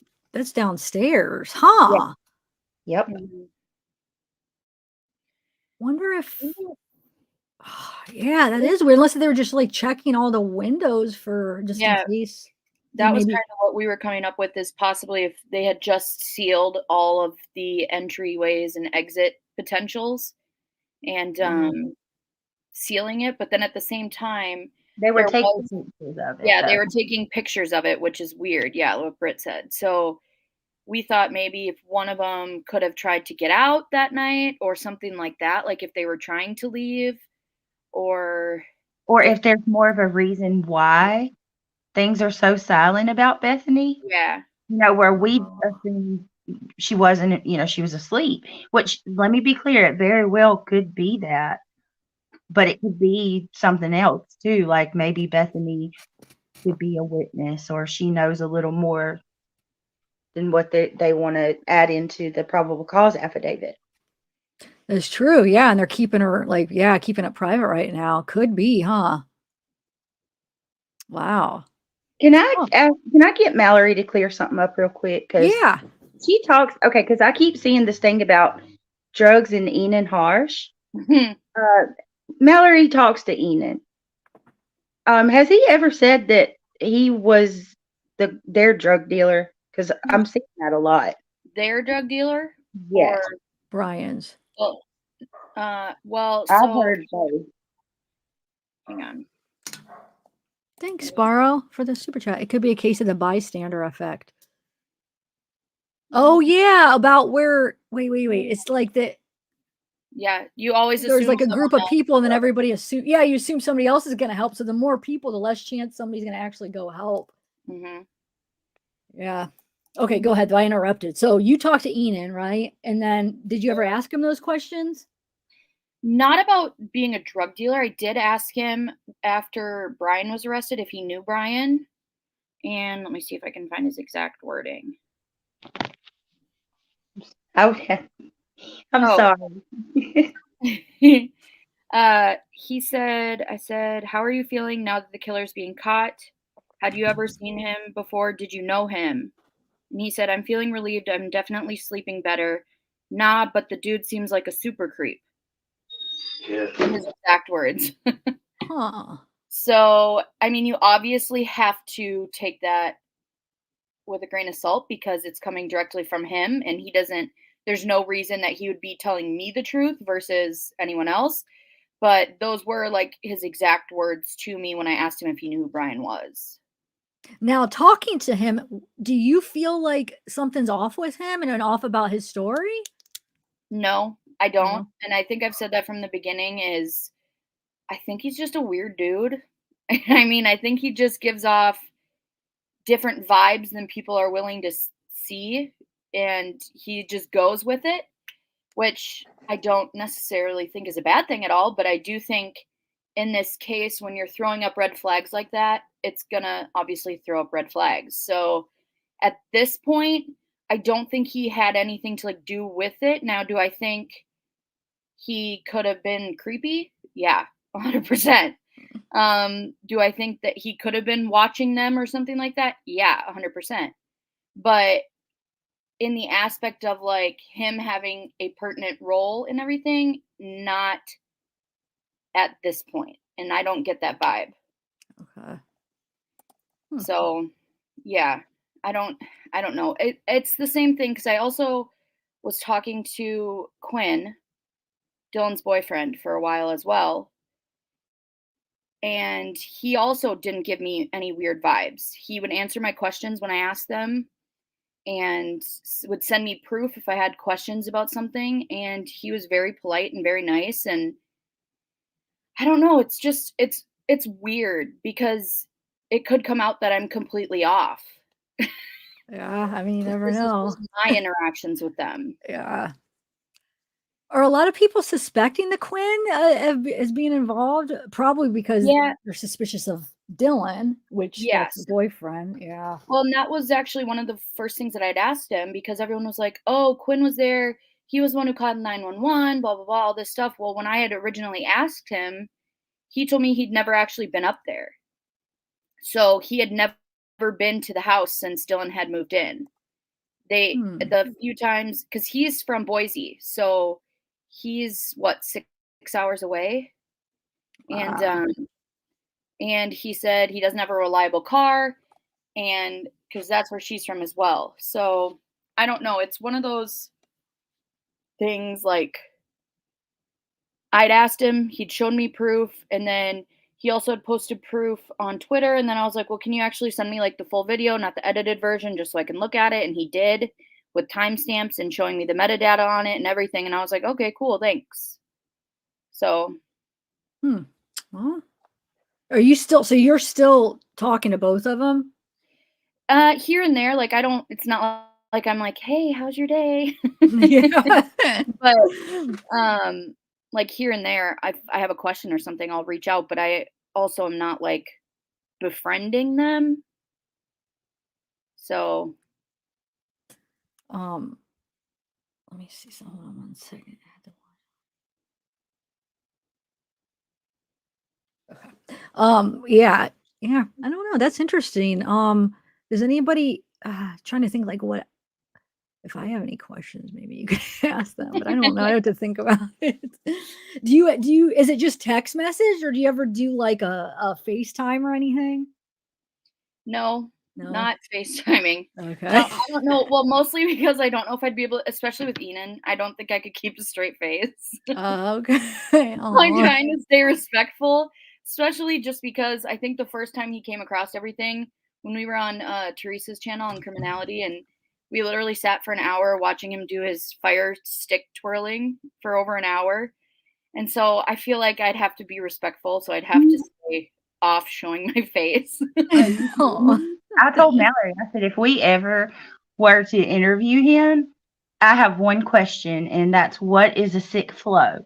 Because when he did that thing he come out with on Reddit, he was like, he left the girl's house after meeting them. And then he was like, I did a really sick flow. And then I came in from outside and I meditated and whatever else. But I want to know what the heck a sick flow is. What is it? His fire? Maybe Yeah. his Yeah. yeah, and he did a really good Well, job. he also did tell me he was gonna try to get into hip hop music, so it could also be that, but the sick flow thing happened before he told me that. But I mean, you can only do so much with someone that brings a half a bottle of cooking wine over as his welcome gift. So I know some people side eye Enon, but I genuinely think he's harmless, you guys. Yeah. He's just a different person. I just when that one who was interviewing him where they asked him, "Did you kill them?" and his response was just really weird. That's what kind of like was that got when my Hidden eye True on Crime him. did it? What's that? When Hidden True Crime did it? No, I don't The think it was video Hidden interview. Was it Hidden True Crime? We watched it on here. Was it Hidden True Crime? Where he like It's not the video fact that he interview. laughed, but then how he went off on this tangent afterward, which was really weird because he took that question and then went off on like this weird thing that it almost seemed like wait, why did he do that? Like, why is he even talking about that? But it could just be innocent, maybe just a different strange guy, and maybe doesn't mean anything, But Yeah. the attention, yeah, I think he does like the attention. He Are you does. getting that? Yeah, it does seem like that. Well, he said this is his moment. Yeah, he saw his chance and he's running with it. Now is that He said that though? He said this is my moment? Oh, he said that. He said he What?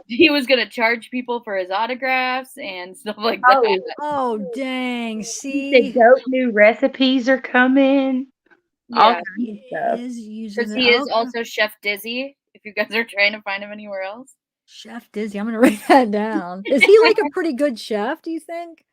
that's what he does for his job. He's a chef in Pullman, I think. But wonder if he's Who's any the good, other like in a restaurant where it's like good food. I don't know. Huh. I wonder. Well, Lucy, do you know who did that other interview? Sleuthie said it wasn't that one. It okay. was the other one. Yeah, because Sleuthie, you were there that live when we played it. I can't picture who it was asking him. I feel like it was a guy. It was a guy, I think, wasn't it? I don't remember. It was that podcast. It was something I think with podcast in the title of it. But I guess Hidden True Crime has that too. I think their name is podcast, isn't it? I know you're onto something. He did multiple interviews. For sure. I just can't remember which one. Cases? Unsolved cases. I don't know. I'll have to go. I'll find it. Let's listen to the rest of this because I wonder if it's this whole. So we have 24 minutes. I wonder if it's this whole video, if like it lasts till 24 minutes. But let's listen to a little bit more of this and see what we hear here. So this is Dylan's, supposedly one of Dylan's close friends, talking about her getting, well, right now he's talking about how she was interrogated after this happened, which I don't find weird at all because she was on the second floor. She wasn't murdered, and he went to Xana and Ethan on the second floor. He gets Maddie and Kaylee upstairs, and then she's right there. So yeah, they're gonna interrogate her. They are gonna, ask those hard questions, So I don't find that weird. But the thing that kind of bothers me is him making it seem like they're putting words into her mouth about being frozen with fear or whatever, or being scared. I don't know why they would do that. Mallory, do you have any thoughts on why they would want her to act like she was more scared? Well, I know because they threw her under the bus everywhere else, so I don't know why they would, unless that was actually something she said almost, just because otherwise it's like, why not Yeah. add any more context? And maybe she said it because she was feeling like she was getting interrogated. And Mhm. so like, why didn't you call the cops? So she just kind of said it like, oh, it's frozen with fear, but really she wasn't, but she just said it because she needed a reason why she didn't, right? And because they were Well, probably that asking yeah, her, like making her feel uncomfortable, asking her right. all these questions. Well, So and it could be just that. yeah, and asking leading questions too is also gonna be a huge thing, like, especially when we're watching the Murdaugh trial, and I know you've been following that one too. The leading questions in that is insane. Like, they're literally just telling the story and having the people on the stand be like, "Yes, yes, okay, Yeah. yes." And, Yeah. I mean, that's something very easily that would skew a story even when you're being interrogated like that. That's true. That's true. Yep. Good point. Um, all right, I'm gonna press play, and if you guys have a remark or like a comment, just like start talking, and I could pause it. Okay. After the incident, they approached her with pictures of Brian. I was like, "Is this the guy? Do you think this is the guy? This is definitely him, right?" And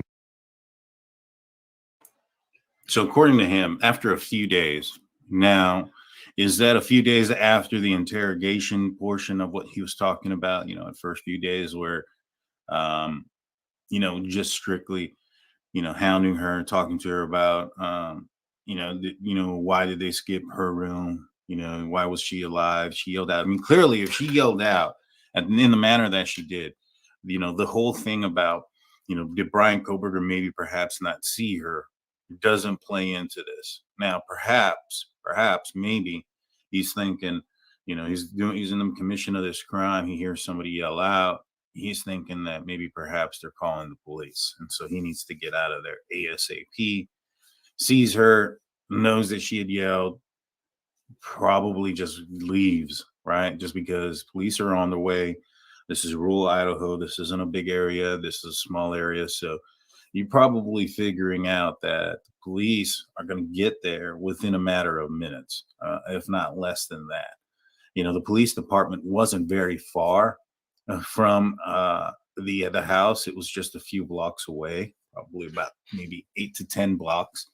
And so, in my opinion, I mean, well, we'll put it this way: in the probable cause affidavit, at 3:26 a.m., he's seen at the 700 block of Indian Hills Drive. That's beyond the police department, right? That's behind it. That's also in a neighborhood where he had to go through some, stop signs and things of that nature. It was a little bit further distance, and it took him all but 3 minutes to get from that area to the 1122 King Road residence. A police officer not having to follow, with lights and sirens, not having to maybe completely follow the rules of the road and lights and stop signs, things of that nature, probably could get there in about 2.5 to 2 minutes. And so, and that's not including if anybody or there isn't an officer that's nearby on patrol. And so once he heard somebody scream, it may have been, all right, it's up, time's up. And that may have been also why he may have left the knife sheath. He hears somebody, forgets, he's like, oh crap, there's somebody awake. Somebody heard me. Somebody's calling the police. Time to get out of here. Forgets the knife sheath all together. And so doesn't realize it until after he's left. We'll continue. I'll back it up a little bit. Brian. I was like, is this the guy? Do you think this is the guy? This is definitely him, right? And they were almost leading her to believe this has to be the person. Sorry about that. So either way, we'll go back a little bit. He's saying that Dylan, they gave her pictures of him and pressed her for the identification of Brian Kohlberger. Now, he stated a few days. From all indications, the information wasn't given over to WSU to locate Brian Kohlberger's car until late November. That's more than a few days. Even if, let's just say, we'll give the benefit of the doubt that they pressed her for about 5 days and then gave her an additional week, 7 days. That's still not enough time for the time that WSU went out there and located Brian Kohlberger's vehicle and sent over his picture to Officer Payne, who then saw the eyebrows and thought that these two people could be the same person. And so this is well before that. I wonder what else they had that pointed the arrow at Brian Kohlberger. If this is all true, of course. We'll continue to listen. Brian. I was like, is this the guy? Do you think this is the guy? This is definitely him, right? And they were almost leading her to believe this has to be the person. And she wasn't really sure, but they kind of put those words in her mouth. It's almost like, they were insinuating it so much to where she was like, yeah, I think, yeah, no, it's definitely him. And that's when they just kind of like ran with it. So what you see in the affidavit is it didn't play out that way. So Dylan's attorney and her, and actually all of us, are pretty upset at how they threw her under the bus. Yeah, I hear that shuffling too. This is fast forwarded. So initially I thought it sounded like paper shuffling, at normal speeds. And so I think this guy's reading from what he wrote. We'll continue. And actually all of us are pretty upset at how they threw her under the bus in the affidavit. When's the last time you've seen a witness or like a snitch in a case, their actual names being mentioned? The fact that they didn't redact it. He used the term snitch in the case. I was just gonna say snitch. Like, wonder why he used that term. That's kind of weird, but let's see what Daniel has to say about that. Informant comes up quite a bit. Now, they put Dylan Mortensen's name in the probable cause affidavit. I don't think that they're trying to, what's the word I'm looking for? I don't think that they're trying to hide her, conceal her, and not put her into the case or when trial comes. So I don't think that's the case. But they use the term snitch. I mean, maybe perhaps Dylan didn't tell her friends everything, especially if she may have known the person or the perpetrator. Perhaps she told the police who she thought they were or who he was, and didn't want to seem to be a snitch, and so told her friends that they showed me pictures of somebody. But the term snitch comes out, just kind of seems like maybe, well, this also could be a reason why, if these folks here are thinking in this terminology and thinking in this world or what they're snitches instead of coming forward to the police with the information that you have, that might lead to why also they were calling friends instead of the police during the time of worry and the most time of panic and uncertainty. And that's one thing I want to bring up too. So this source goes throughout all this information, but doesn't bring out that Dylan called everybody in the house. That was revealed by one of the family members of Ethan Chapin, and why they were questioning why Dylan didn't call police. Whatever she saw scared her enough to at least call the other housemates. Now, perhaps, and I've said this before, maybe Dylan did answer. Bethany did answer, and during that call, it gave her some sort of false sense of security, so to speak, and so she went to sleep. That's not how this plays out, but it does seem logical and possible. This guy here who's talking let's just say he's 100% accurate. His girlfriend is very close to Dylan. It doesn't mean that he got all the information right, or he's not exaggerating the story either. So it's not coming firsthand. We'll continue. All think that the feds and prosecutors threw her name in there purposely to apply more pressure, because Dylan was really wishy-washy during the interrogation, and with them, putting these words, set in stone on paper, it kind of puts a lot of pressure on her now, because everyone views her as like some star witness, the star of the case. So that's what. But why was she wishy-washy then? I mean, on purpose, or because this is her friend, right? That's saying it's from her perception. And how would he know she's wishy-washy? Did she? I mean, she straight told you she was being wishy-washy with them? Like, how do you know that? I know. He's saying it almost like he's somebody there that watched the whole thing go down. Yeah. And I have a question too, just really quickly, because I read somebody's comment in the back chat, and they made a really good point. What about Dylan going to the bathroom and all that time? I have that comment starred because I wanted to talk about that. Yes, right here. US Kiwi said that a while ago. Yeah, I know. The second floor, where her bedroom is, and she did not use it 10 plus hours. Because if Ethan was indeed like in the hallway, like now, what is it? News Nation, didn't they come out and say that they got a source that said that, right? I want to watch that video. So yeah, she would have seen him, right?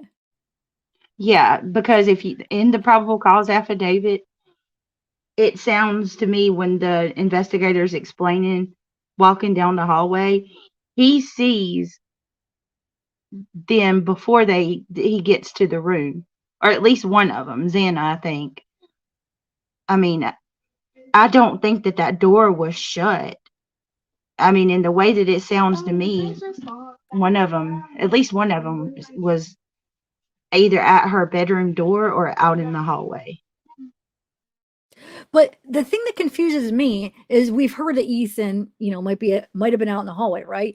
But in the affidavit, though, if you read it again, which we'll bring it up after this recording, I'm pretty sure it makes it seem like that they see Xana first, which she's laying by the bed, right? So wouldn't they have said that they saw Ethan first if he was in the doorway, though? You know what I'm saying? We've went back and forth on that for so long now since it came out, because you'll see when you read it. It sounds like Xana's first and then Ethan's further on the inside of Xana's room. I agree. So then it's not true about about him being in the hallway or in the doorway, then that means? And if that's the case, so you think it does sound like the door was open then from the affidavit? Okay. So if that's the case, yeah, then did she not use the bathroom? Especially if she was like drinking. You know what? Those nights you're drinking, like you usually go to the bathroom like extra those nights. At least I guess I do. Do you guys? Like if you're out drinking all night? 1,000. Yeah. Because you don't get into like good deep sleeps. Like you might get into like a hour and then you wake up more when you're have alcohol in you, because I guess supposedly scientifically, like you don't meet all your stages of sleep because alcohol prevents you from getting in all your stages of sleep. That's why you never feel like really well rested when you're drunk, so yeah, I mean, you would think she would have had to use the bathroom, is my point, like you were saying. I don't know, something, it just doesn't make sense with her. So I mean, wonder if it's just as simple as knowing that they had a lot of drugs in the house and that she needed to get her friends there to get rid of them or something. But that's kind of creepy. Like, yeah, I mean, I don't know. Like, I go back and forth with that one, because let's say that it was some type of substance, and it doesn't even have to be anything hard. It could be something minor. Flush it down the toilet, or get rid of it in 5 seconds and then do your thing. But do you think there was just like a lot of it and maybe they don't want to, lose all the money and it's not really her place to do it because it's somebody else is keeping it there. So and there's a lot of money worth maybe. I don't know. Yeah. It's I mean, it could be a reason of why she didn't call the cops, but who knows? I wonder if. And she was the only one alive. She would have been the one taking the fall. Oh, well, what about Bethany, though? Bethany, too, right? They don't talk a lot about Bethany. I'm just wondering, really, if she was even there. Okay. So you think there's a chance that maybe Bethany wasn't even there that night? Is that what you're saying? That's kind of what I'm thinking, but because they don't really talk about it. They say that they were sleeping, but I don't know. I mean, they would have took the big fall, and if the drugs wasn't theirs, household, but if it belonged to the other girls or whatever, they would have been taking the fall. And I mean, to call in that many people, to have people clean it up like that, there would have been a substantial amount of drugs there that it wouldn't have been like a little slap on the wrist kind of charge. It would have probably been a, dealing and all that, and, looking at major time. Yeah, no, I mean, I could see that. So that might be the reason why she didn't call and she waited until she could get some people over there to get rid of it, So that would make a little bit of sense. It doesn't make sense why she chose that, but it does make sense. I mean, I guess it does. I mean, because she would have went down depending on how much was really there. So US Kiwi says, "Oh my God, I also heard that Dylan was the only surviving roommate, and I heard Bethany wasn't there that night." Where did you hear that, Kiwi?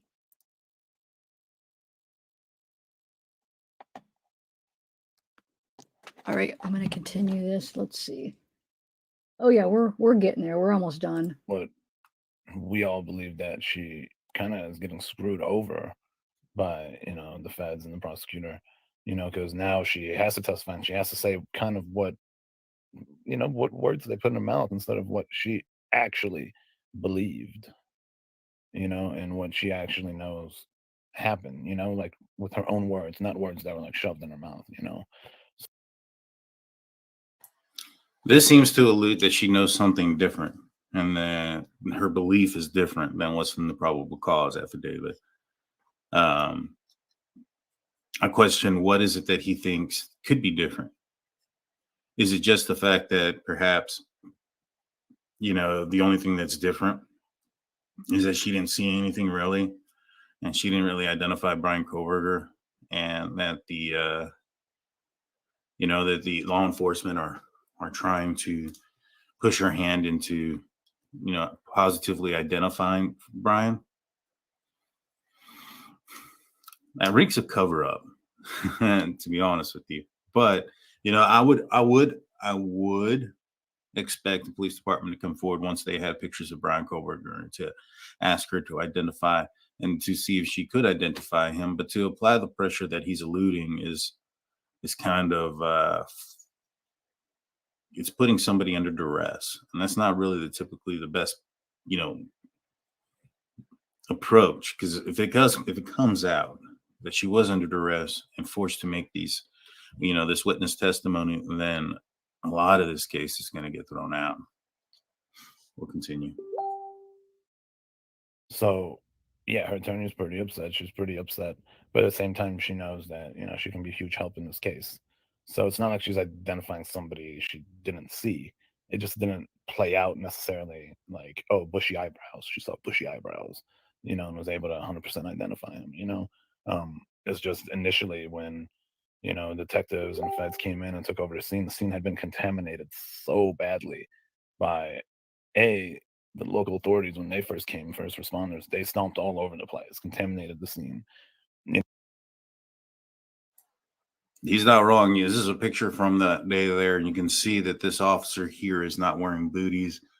It looks like it appears his hands are covered. He probably is wearing gloves, but he's not wearing booties over his boots. He's stomping all over the ground inside this house. He's not wrong there. Just wanted to point that out. All the other people that were at the house they were, walking up and down the steps, to make sure what they're seeing is what they're really seeing.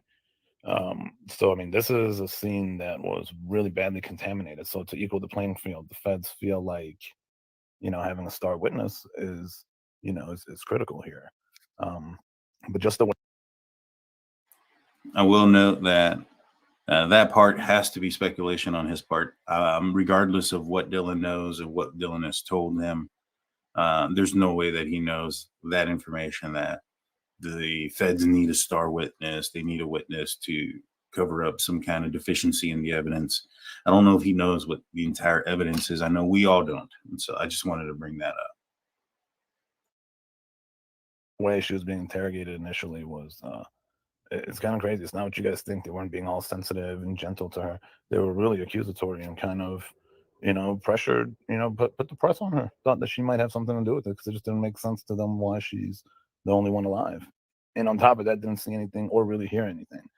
She didn't want to be nosy, didn't want to, get up in her roommate's business. She told him to be quiet. I mean, the last thing that crossed her mind was people are getting slaughtered next door and upstairs, So I think that's pretty much everything I've covered. So yeah, just to go over the whole, suffering trauma. She was shocked that she saw him walk past her. Like it's not as dramatic as you guys think.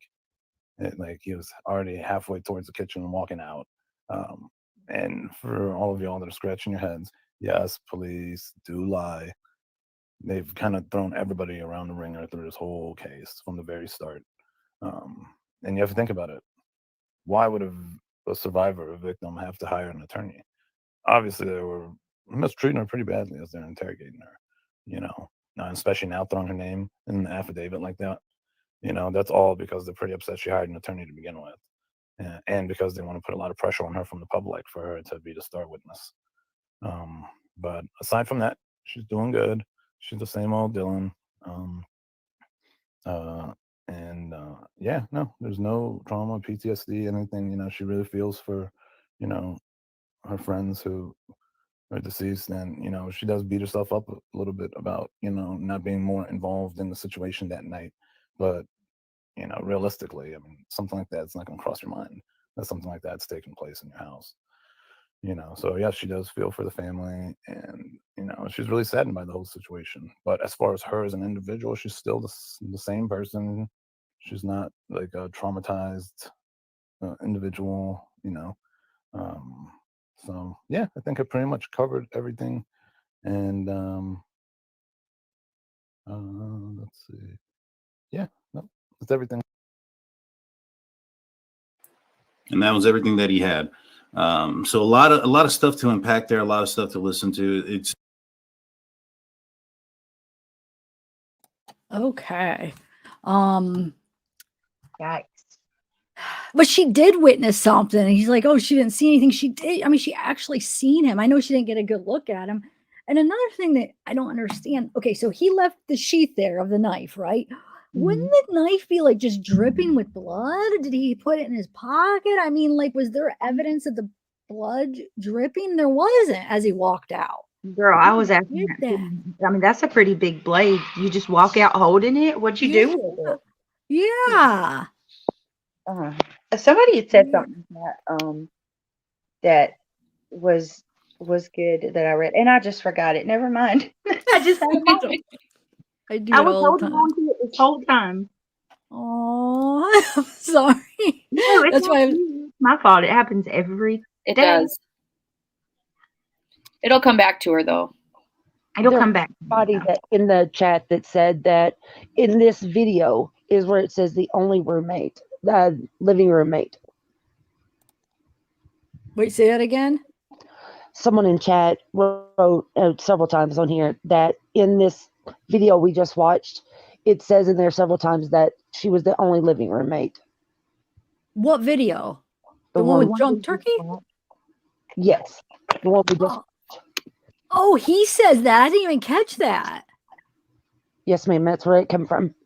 Oh, good catch. I didn't even catch that he said that. Oh, that's interesting. They just forget about A lot of Bethany, people do. or A lot of people think Bethany may not have been there that night. but then that is weird because then why are the cops saying that? Unless if they lied, like let's say Bethany came back before the cops came that next day to help get rid of some stuff or something. So she just said she was there. I don't know. That doesn't make sense of why they would say she was there. It could be them lying maybe to the cops or what? What do you guys think? It just come back to me. What the Good, fuck? good, Brittany. What? This isn't your typical house. The girl's house. It's a sorority house. It's a party house. They hear stuff all the time. So for Dylan to be alerted to go to her door and open it, she heard more than just what she thought was the dog playing upstairs. And I agree with that. I don't think that would be enough for her to get up and go open the door. You know? Yeah. And open it multiple times. Yeah. Yeah, that's a good point. So she had to be like, huh, what's going on out there? Yeah, okay. Because I can listen to something and 100 times and hear something new every time. But did the man identify who he is? Like how he knows Dylan? Is he a friend? It's supposedly go ahead. Yeah, it's the boyfriend of one of her best friends is the one who's being interviewed. So it's someone that would be Dylan's best friend, and it's Dylan's best friend's boyfriend. Doesn't he sound older? I think his voice is altered in this. Okay. Oh, okay. I just struggle so much when it comes to things like this. You know, I know. like you just have to take you on your word. It's hard. You know. Well, let me get a couple of those News Nation videos. Wait, yelled at roommates to quiet down. Now here's that one. Here's this one where let's play this. Some of the News Nation, because she's been putting out some kind of interesting things, which I don't know how you guys feel about it, but okay. Or wait, where's that other one? And what were we going to look at in the affidavit? Wasn't there something that we were supposed to look at? I forget now. I was like, we'll look at that. Then in Ethan's location when they were found. Oh, yes. Thank you. Okay. There's a lot of people in chat that said, hey, I can't type in chat, but hey, everybody, I see you. And thank you so much for being so sweet. Aw. You're great, huh? Okay. All right, let me bring this up real quick. I have so many of you subscribers in my channel. So if you're live, I'm like, nope. I'm going to watch Zav. I'm not going live the same time as her. Oh, all the same people. It's like a big group that goes to you. They go to me. They go to criminality. A few other channels. Criminality. Where's Teresa at? She was with us on Jen Lou's last night. I haven't talked to her today. Oh, I haven't talked to her in a minute. I Probably was mommy. talking to her so much during the Kylie case, and I haven't talked to her as much lately. I'm gonna have to message her. So wait, you said she was with you on what? Jen Lou's last night on the ward case studies. Yeah, we covered Murdaugh last night over there. Murdaugh. Okay. Have you been watching the trial? Mm-hmm. Yeah. I know I started streaming it for a couple days and then then I quit. So I don't know. I might do it next week. I'm not sure. It's just there's a lot of like stuff that's really boring, and I would like to be able to put it on like 2 times, like double speed, and watch it.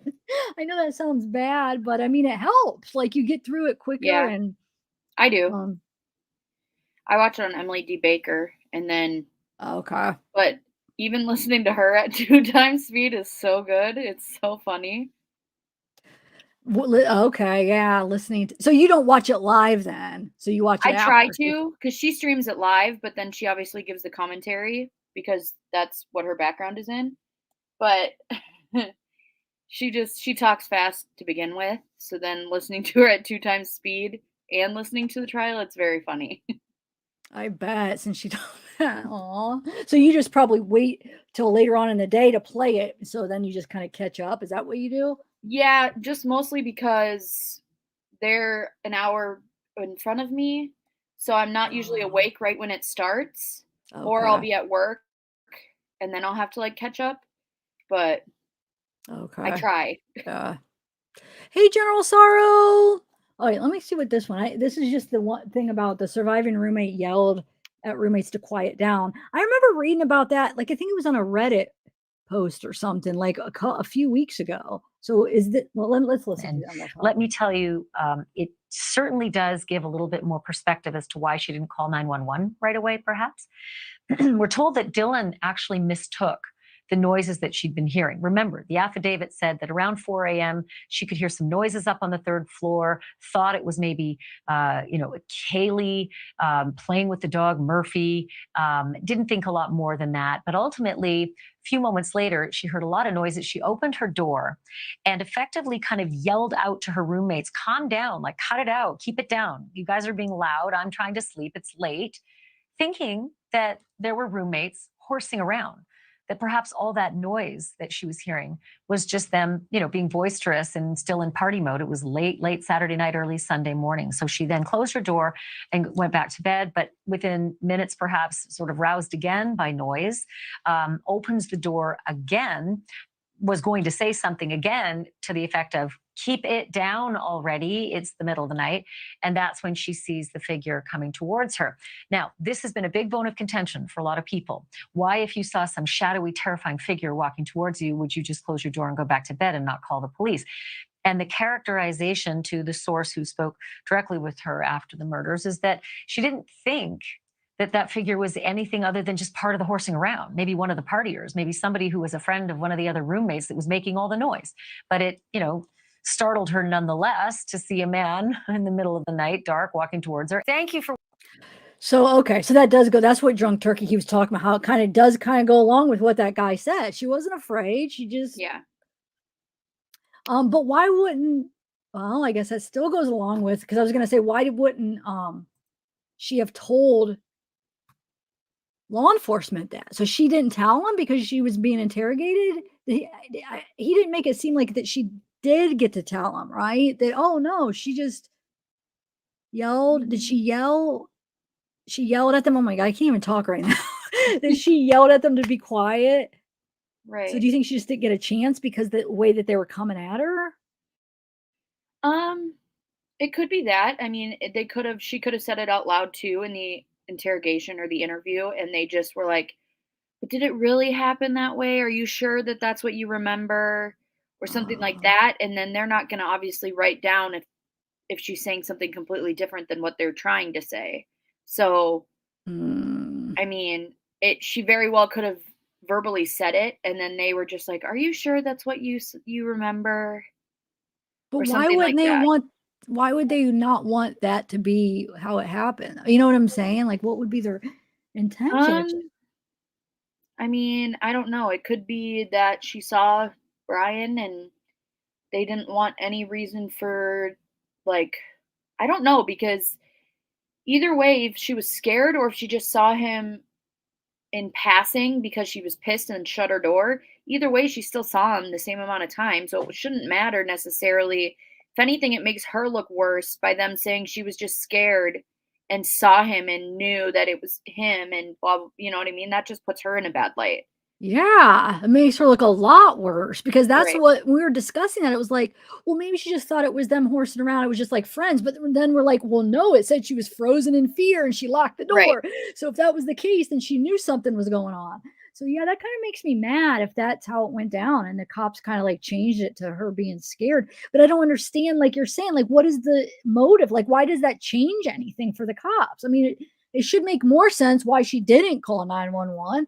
Right. She still saw him, like, Yeah. I don't And I know. think the hardest part for me right now too is with the probable cause affidavit, the only thing they put in there is what they need to put in there to get the arrest. So there could be huge aspects of that night that are left out on purpose that'll come out in court that could make us all be like, "Oh, that makes sense." but because they didn't need it in the probable cause affidavit to arrest him, they only put the most that they physically need to make that arrest. They're not going to put everything in there. And that's why I think when me and Britt were talking about it too, why there's questions around why Bethany was not put in there. And if her testimony or her anything about that night is just being held back, or she really didn't have anything to do with it.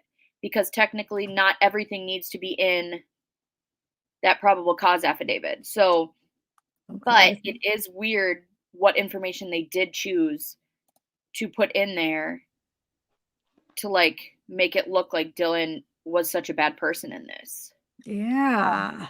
They could have done it more responsibly, especially because, I mean, yeah, she's an adult, but she's still a kid. Like, Well, and okay, I mean, I'm glad that they did, but even in regards to her opening the door up 3 times, they could have potentially left out some of that and just the part where she opened the door and she saw him or something like that. There were a lot of details that, or at least they would have to tell that to the judge, but they could have redacted to us, because it's things like that that leave us with all of these questions, and it makes people think that maybe there's more to it. right. Yeah. So I don't understand why they did it like that. It's weird. Finding out she was on the 2nd floor Yeah. was huge, in my opinion. Mm-hmm. Yeah, that was huge. Yes, you're right. And that's awesome that Teresa figured that out. I know. Well, she was right all along. Yeah, she was. From Criminality. If you Teresa, are you here, Teresa? So is it this one, Casey? Did you guys Mallory, message her, Mallory, and see if she's in the chat, in the group. Hang on. Oh, wait, hold on. Casey, is this the one you're talking about, or no? Is there another one? So this one is Kentucky woman professes her love for him. Ryan Koberger, the man charged with the University of Idaho student massacre, is already getting a bizarre affection from the women obsessed with alleged mass murderers. She has written a series of Facebook posts professing her love for the accused murder of 4 college classmates, gushing that Koberger is the perfect man for her. In one post, she said, "My love interest is named Brian and is accused of murder, and I just wish to connect with him above anyone else." Let me see. So some people may not understand that with Brian being my love interest, that I'm fixated on, I don't think of being with others in the ways that I think of being with him. And thoughts of being with him also give me sensations that I wouldn't get when thinking of someone else. Because I have deep feelings for Brian, I am fixated on him, although I don't know how he feels about me and if there's someone else he wants instead, even though that wouldn't be ideal for my divine masculine counterpart to be that way. Although when I have thoughts of being with him in certain ways, it gives my bodily sensations that are real. Although you may not understand what I'm meaning, I also feel a love for him that isn't just sexual in nature. As know before, the mugshot of him that I added hearts to in the pair of lip stickers. Wow. Lady, you really need to get some serious help. I know. That's wow. But there's who did a video on this when the whole Chris Watts was going on and people were like writing him love letters. There's like the psychology behind it and like what type of women do it and why they do it. It was really interesting. I'm trying. The Casey, yes, that's her. Okay, I wanted to know if that's the one you were talking about. So it says the single Kentucky mom who has a 16-year-old son pointed out that she and Koberger shared some things in common, such as their astrological signs. Both are apparently Scorpios. She also claimed that they have similar birth charts, making Koberger her divine masculine counterpart. In another IG post, Hislop referenced the strange love scene between Jason Patrick and Jamie Gertz in the '87 vampire movie The Lost Boys. The Lost Boys. That's so weird. That's the video. That's the movie I was talking about the other day, guys. If you guys were watching my live about the maggots, although it's not very explicit, I'd want to be with my love interest, Brian, in those ways. Oh, right. Lady, like I have to wonder when you have someone that comes out like that, if she's trolling. Like, how could you hear these graphic details and know the pain that he's inflicted, allegedly, inflicted on all of these families, these poor innocent kids, and your first thought is, "Oh my goodness, he gives me whatever he gives her." I mean, what? Gross. Like, do you have a death wish? Do you want to be his next victim? Yeah, I mean, it's crazy. Don't understand it.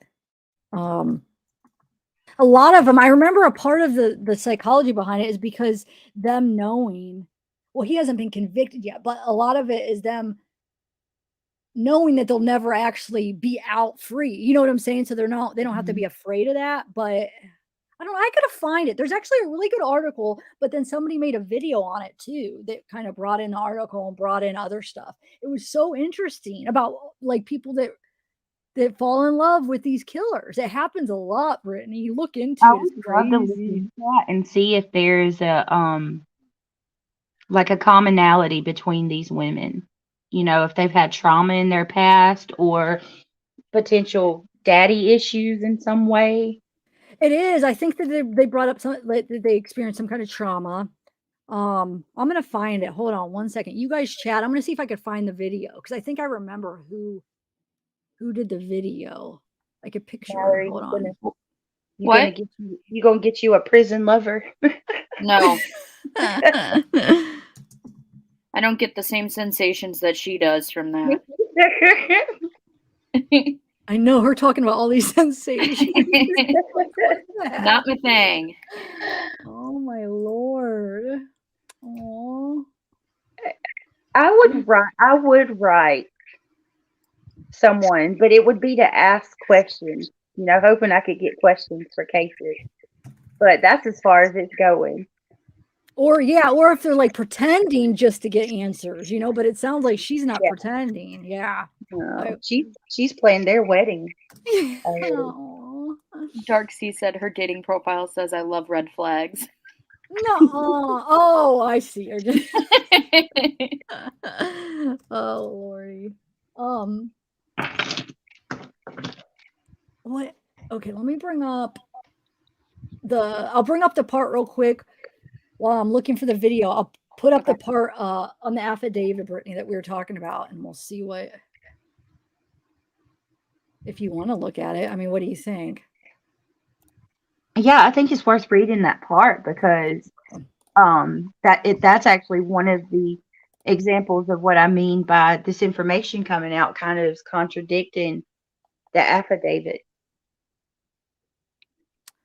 Okay, let's see. Let me find it here. Actually, let me share my screen while I'm looking.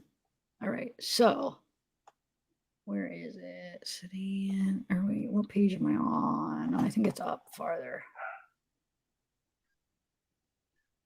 I will say this, like without vetting anything, there is one particular part, the part about Xana putting up a fight for her life. I do 100% believe that she did.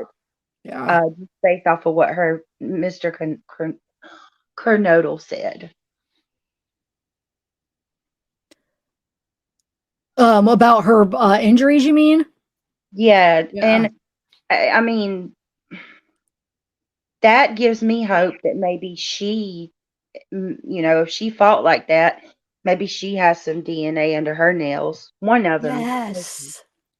Yes, let's hope. So maybe they do have more DNA. And then the stuff they got from his house, hopefully those have the victim's DNA. And that would be like a really strong evidence. His car.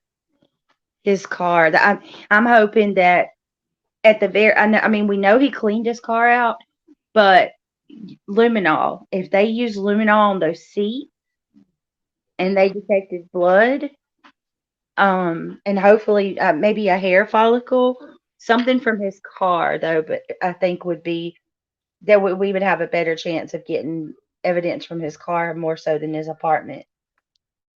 Yeah, because he didn't have anything in between the crime scene and getting into his car. So there's more of a chance of some type of transfer Good from point. one to the other. That's a really good point. Yeah. So here is that part, Brittany. Can you read it? Okay, let's see. Mallory, I can't see. Can you read it? Mallory's my reader. She does so much better than me. Which I'm part are blind. we reading? Where- Let me make sure I do have the right one. Yeah, right here. Yeah, sorry. Do you want me to just read go that up like paragraph? this. Yeah, and then maybe here. I mean, do you mind? I hope I'm not putting you on the spot. I'm gonna try to look I'm for that used other to it. video. Don't worry. Totally used to reading, I promise. Yeah. OFC Smith and I entered the King Road residence through the bottom floor door on the north side of the building. OFC Smith and I then walked upstairs to the second floor. OFC Smith directed me down the hallway to the west bedroom on the second floor, which I later learned through Xana's driver's license and other personal belongings found in the room was Xana Kernodle's hereafter Kernodle room. Just before this room, there was a bathroom door on the south wall of the hallway. As I approached the room, I could see a body, later identified as Kernodle's, laying on the floor. Kernodle was deceased with wounds which appeared to have been caused by an edged weapon. Also in the room was a male, later identified as Ethan Chapin, hereafter Chapin. Chapin was also deceased with wounds later determined to be caused by sharp force injuries. So that's all. Like, so what does that sound like? Why did? So they go upstairs. Go ahead. Yeah, I was just gonna say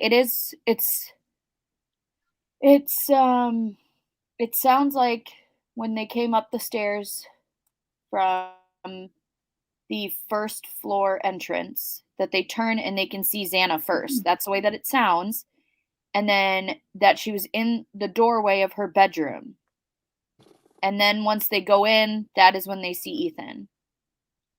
Oh, so you think, okay, so you're picturing her being in the doorway. Well, based on this part of the affidavit, yes. But I also always question why even bring up where the bathroom door is if it has nothing to do with it. By adding that the bathroom door was right there, it makes me question a lot. Yeah. Elaborate on that. Like, what are you thinking about that? Like, I don't know. I still think they were both in Xana's bedroom. I don't necessarily think anything other than it's just weird. But then you also have to go on, and they also mention in the affidavit here the upstairs bathroom when they're kind of laying out Kaylee and Maddie's rooms and different things like that. So I almost want to say my gut is to just say that they're just kind of laying out the scene. But it is weird because of the way that that sentence runs on and how it's stated. So how it literally just goes from bathroom door on the south wall of the hallway, and then as I approached the room, which the room could be the bedroom or the hall or the bathroom. So that's not specified, but it just says as I approached the room, I could see a body, later identified as Kernodle's, laying on the floor. And then it doesn't say which floor or anything. Yes. And then it goes to also in the room was a male later identified as Ethan Chapin. So just based on how that is worded, it makes me think that Xana was somehow in front. And then as they went farther into the crime scene, they found Ethan. Yeah. That's how I took it, that Xana was like more Yeah. closer to when they were entering. But so then this whole thing, I'm going to play this News Nation thing where she says a source says that he was killed in the doorway. That confuses me then. And that's where we're at too. Yeah, when we first listened to that too, we're like, it's so hard right now because it's directly going against the probable cause affidavit, which the probable cause affidavit has to have some type of physical proof behind it. Obviously, there's crime scene photos. Obviously, they have everything laid out. So they're not going to be able to say, oh, we first saw Xana and then we saw Ethan if Ethan was the one in the doorway and Xana was the one farther in the bedroom. Like, that's just not how it would work. It would have been like, then we turned the corner and went into Xana's room and they were both in there or something like that. So the fact of how it's laid out in the probable cause directly contradicts the source on News Nation, but it also makes sense. Both of them make sense. And like I've told this to Britt before, that's the hardest part about this case is all of the different rumors and aspects and sources that have come out. Everything has the probability of making sense for it to work. And that's what's so hard about this case is there's so much unknown, but almost everything that's come out that's been rumor could work. So it's hard to debunk things. Well, and I want to throw this in with what Mallory's saying too, really quickly. Go back to the Moscow PD update where they described the morning of the 911 phone call. Mhm. And one thing I held on to throughout this whole thing, I always thought Ethan was out of the room. Solely because in that update it reads that one of the surviving roommates found a second floor victim and they called their friends. So it always read like singular, one person, they found a victim. Well, how do they see one victim without seeing the other unless they were separated somehow? Right. Which that update aligns more with this story on News Nation than it does the probable cause affidavit. Yeah, I agree. And then you also have to take into account where the blood was potentially dripping down on the outside, which means that someone had to have been up against that wall, which is the far wall that you wouldn't be able to see from the doorway. So no matter what the situation is, someone was in the doorway of Xana's room and someone was in Xana's room, possibly up against that wall. On the far left side. Yeah, we just don't know if it was Xana or Ethan, which one was which, because we've gotten two different things. Based on the affidavit, it would say Xana was in the doorway, Ethan was up against the wall. But from now, all of these new sources, and I say that with air quotes, it's Ethan in the doorway and Xana would be up against the wall. So I don't know. It's enough to make you go crazy. Yeah. No, what the heck? Wow. Well, and News Nation is really, oh, Sam, you just dropped off. News Nation is like, I mean, I look at them as like really reliable. So usually when they say something, like I feel like they probably vetted their sources really good. Like I hold them up to like a really high standard because I really think that they have Well, like sources and stuff. And we were talking about that yesterday because and they're so new though, so they almost have to do more work on verifying things because they're such a new entity that they have to still gain that credibility. But the first thing that happened with News Nation was when they interviewed Xana's mom. And you could very, very visibly tell that she was not in a good place and they should not have done an on-camera interview with her. And that it was just, you felt icky the whole time you were watching it because you could tell that she was being taken advantage of for this interview.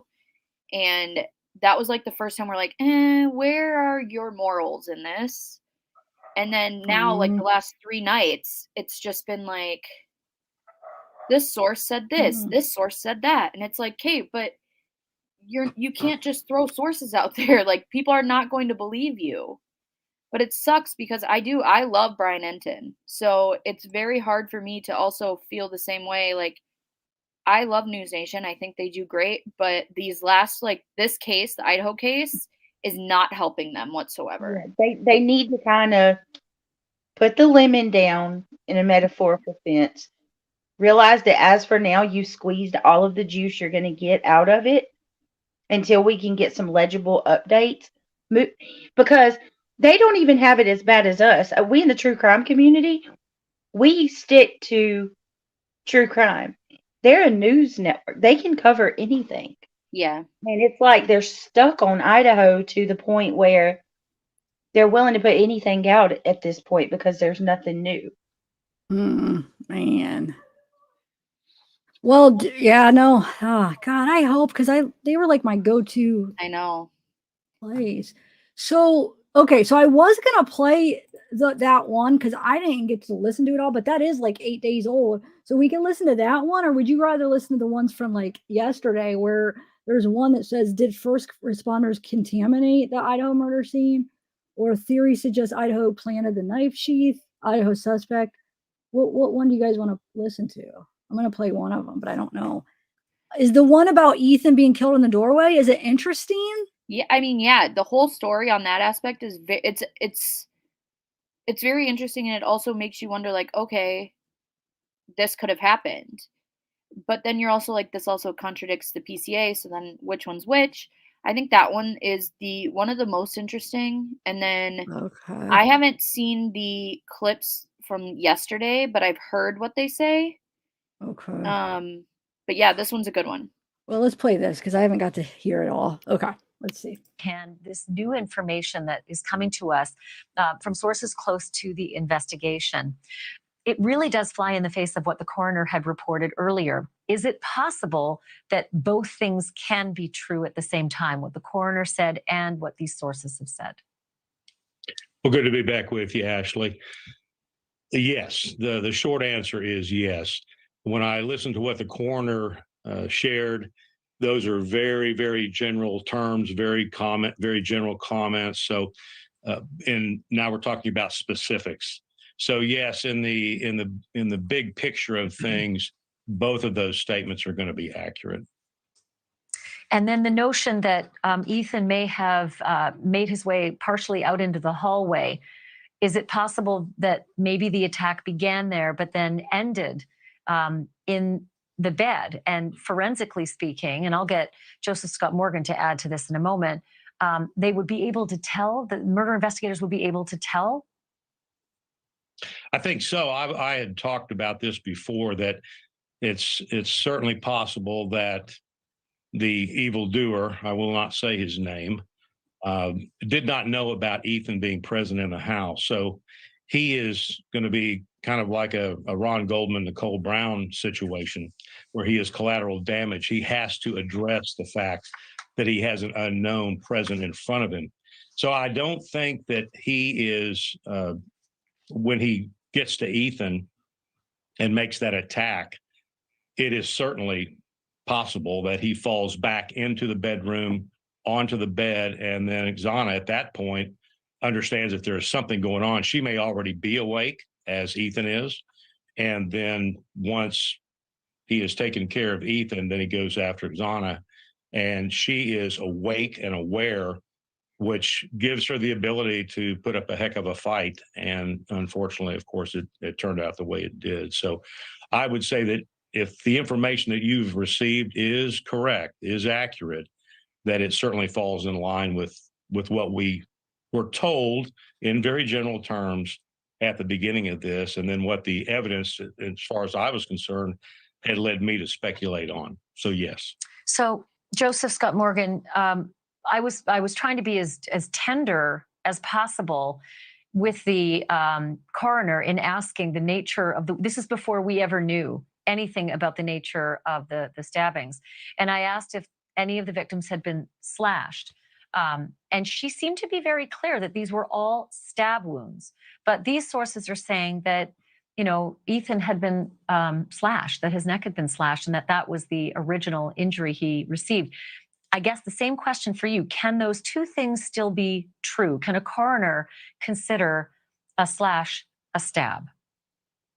If her assessment was made merely by what she saw at the scene, I'd say, yeah, they could be true. Those two things could be true. Well, I'll stop you right there. I asked her that. I said, were you present for the autopsies? And she said, yes. No, I said at the scene.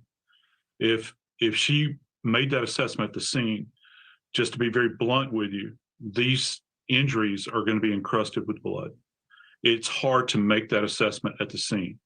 However, if she went to the post, this would have been easily visualized at that point in time. And not only is the injury to the neck a slash, allegedly, according to this person, but these injuries that you're talking about on the hands, these are going to be incised wounds as well. Not necessarily slashes, but this is as a result of grabbing hold of the blade and pulling it through the hand. These are not stab wounds. I can tell you that definitively based upon my experience. So yeah, there probably are some stab wounds, but that information is you need more clarity here as to what she's saying. And that's, I guess at the end of the day, it's not really the point. I would draw into question what kind of exam was conducted on site at the scene. I've always wondered, when did she actually get access to the bodies, and how much exposure did she have to the remains that she would have had to have traveled to Spokane to view those posts, because that's where they were done. Well, I'll tell you what, I did ask because I know that so much of the reports come in from not only the scene and the logistics of the scene, but also what the medical examiner is able to determine at autopsy. And she said she'd been at both. She was able to confirm the amount of blood in Xana's room was consistent with the injuries that she saw on the scene. So, Phil, I'm going to ask you something that is more about the killer's MO, because Brian Koberger is alleged to have staked out that home, been there many times. His phone had been there at the late night hours many times. And so one would only reason that he would stake it out that night as well, and that he would know that Xana and Ethan had come home and were there together, as opposed to being surprised by that. Well, I think that's the great unknown here. So we don't know if he was there staking it out and what that time frame was. Thank you for watching. Go to newsnationnow.com to find News Nation on your television provider. Okay. So, I mean, that's interesting. And then the stab versus the slash. I mean, that makes sense, what he explained and stuff as far as. So what do you guys think about it? Mallory, it sounds like you have a lot of thoughts on this. Me? Yeah. She should, as much as we talk about it. My God.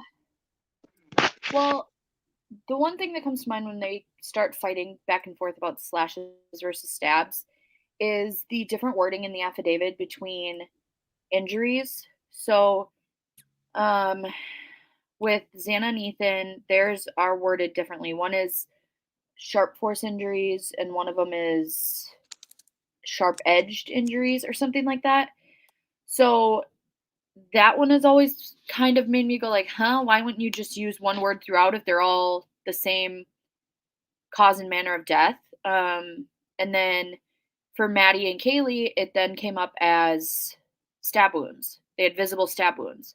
So for me, I've always been very interested. I'd love, which we won't get until trial, but the autopsy reports and such like that, because I would be interesting, because I believe it was the coroner too at first who said like they all had like one wound that killed them. There was one kill shot, in, air quotes, that killed them, and it was a stab wound. And I don't know, it would be very interesting, like, because everything is worded so differently and explained so differently, to then have someone come out and say, but they all died of the exact same thing, the exact same manner, exact same cause, and it was all with only one of the wounds was the kill wound, which obviously makes sense, because one wound is going to kill you. It's just a matter of, did they bleed out? Did they do this? But then Kaylee's dad has come out and said, no, it was quick. There was no long wait, whatever. So Well, what about the way that Xana and Ethan's manner was described so differently? Right. That kills me. Sorry, I had to throw that in there while you're on that. No, yeah. And that's the other thing. It's something that's always like, why? Yeah, just why? When you're trying to do this by using the different like descriptors for these, it is so different that it's like, I don't know, because okay, so what is it? Xana's was caused by an edged weapon. And then Ethan's is on the next page. It's sharp force injuries. Yes. And then we have the redaction surrounding Ethan. Yeah. But that, and then with Kaylee and Maddie, it literally just says both were had visible stab wounds, I believe. So Mhm. there's 3 different descriptions of wounds, which makes no sense when looking at the aspect that they all, like I said, died from the exact same thing. So I'd be interested to know if potentially they all did die of a stab wound of some kind, but that other things were used or something like that, in the aspect of like beating or something around that, where there were different types of wounds. It's just they all technically died of the same one. Yeah, that'd be interesting if I mean, do you think that are you saying like maybe like there's more than one weapon used or no? Not necessarily like he had 2 knives or he had a knife in this. I'm saying like just using things in the rooms or, so, you know, using the ground if he has them on the ground and is hitting their head on the ground or something like that, or the bedpost or something around the room where there are differing injuries, especially like when looking at Xana's with the edged weapon. It almost makes me wonder, was it because in the house, when you're looking, if Xana was the one found in the hallway, then they have that weird overlook that looks over the stairs. And that's an entire ledge right there. So if she's running and say he pushes her into it while she's still running, that could that could be considered an edged weapon. I mean, we don't know. So, or hit the door frame or something like that but then why is it mentioned that as her cause of death or whatever? Right. Mhm. It does. It leaves more things open. You're right, Brooke. Yeah. It's in Yeah, go ahead, Brittany. Edge weapon. Not now. Yeah, you got that in my head. Now, why would they say that for yeah, like the knife? Huh?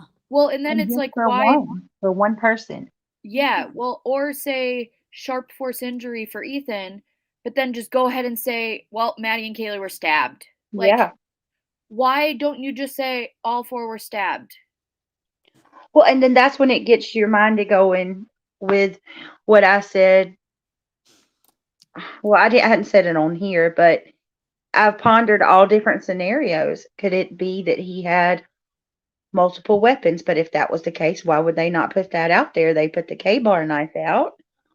Could it be multiple people? Which I'm not leaning into that, but you have 4 people and 3 different types of what it sounds like deaths described. Right. Or means of how they died. Weird. I think it was the coroner one, Zav. But who was interviewed? Was it the News Nation with the coroner? Hang on, I can find it. I think it was Banfield. Banfield. Okay. Well, Yeah. while you're looking for that, let me play this new one that they. Yeah. This is this new one. The first responder. Let's see. Do they have the one too? Because I know today it came out that Kaylee had a Bluetooth speaker in her room that potentially picked stuff up. And no.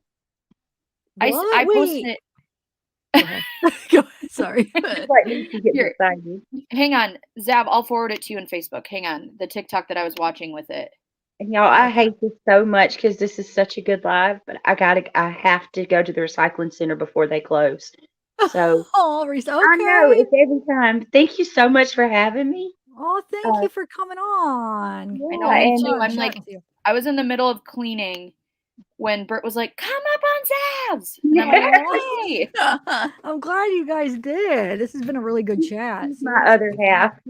Yeah. But thank you so much, Zab. And it's so good to see you. And I'll try to hop back on when I get back. Okay. Thank you, Brittany. Thanks. Right, We'll chat soon. Bye, Britt. I probably won't be on much longer, but so I have to get something done today. Yeah. Okay, I just sent you the TikTok that goes over the new stuff.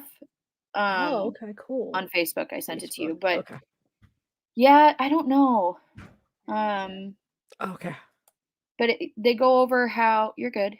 How there was a Bluetooth speaker in Kaylee's room, and how there's something that this Bluetooth speaker, which I didn't understand it, so I'm glad that they were using the words that they were using in the aspect of the Bluetooth speaker that she has does something called a handshake. Does anyone know what that is? Because I understood it, like what he was saying, but the verbiage that he was using was throwing me off a bit. But trying to let's see. Does anyone know what Sorry, that? I was back. No, you're good. I'm reading chat. I was just wondering. It said something that the Bluetooth speaker does something called a handshake with certain phones, which I didn't understand the verbiage. Yeah, connects to something, but it was like connects to another Bluetooth. Handshake just means devices connect. Okay. But how it had potentially connected to Brian's phone. Oh, okay. Maybe that's what they were talking about where they said, was it Gonzalez that said something about how his phone connected to the Wi-Fi? Do you think that's kind Yeah, of what they were Steve stated that it touched the Wi-Fi. touched? Okay. Yeah, but it was one of those weird things too where with that one, it almost sounded more like I'm trying to explain. Just that when you go somewhere and you go to turn on your Wi-Fi and it gives you the list of all the available Wi-Fis, but you don't necessarily connect to them. Yeah. That's kind of what I assumed, is that he was close enough where he could have picked up their Wi-Fi if he would have turned his on and tried to find one, but that he didn't necessarily connect to their Wi-Fi. And that's why Steve had mentioned touch versus connect. Wow, But so they could tell that that it just picked okay. yeah. Well, that would be a big deal because that would mean he was close enough. Because I know there's like people that think he didn't do it. There's like he could have been anywhere. Like it doesn't mean he was right there, But if he was close enough that at that time, I mean, that would be pretty good evidence, right? Right. All right, you want me to play this? Yeah, it's good. It just kind of goes over like an overview of everything. It doesn't go into detail, but it gives just enough. Hey there, it is Friday, February 10th, and there is actually an update on Moscow, Idaho, and Brian Kohberger. Now, before I get going on this, I will tell you that what I'm about to share with you, I don't fully understand myself, but I will throw it out there for those of y'all who are smarter than me.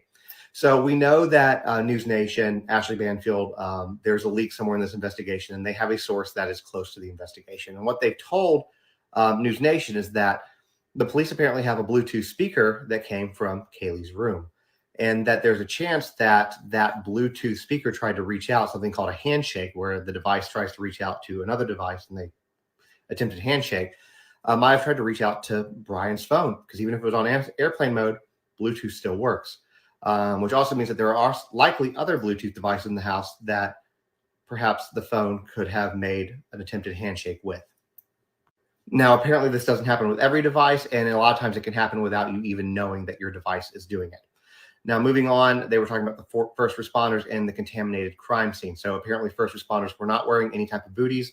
And the reason they were talking about that is that first responders typically don't. They go in to save lives, protect people who are living, and administer medical care.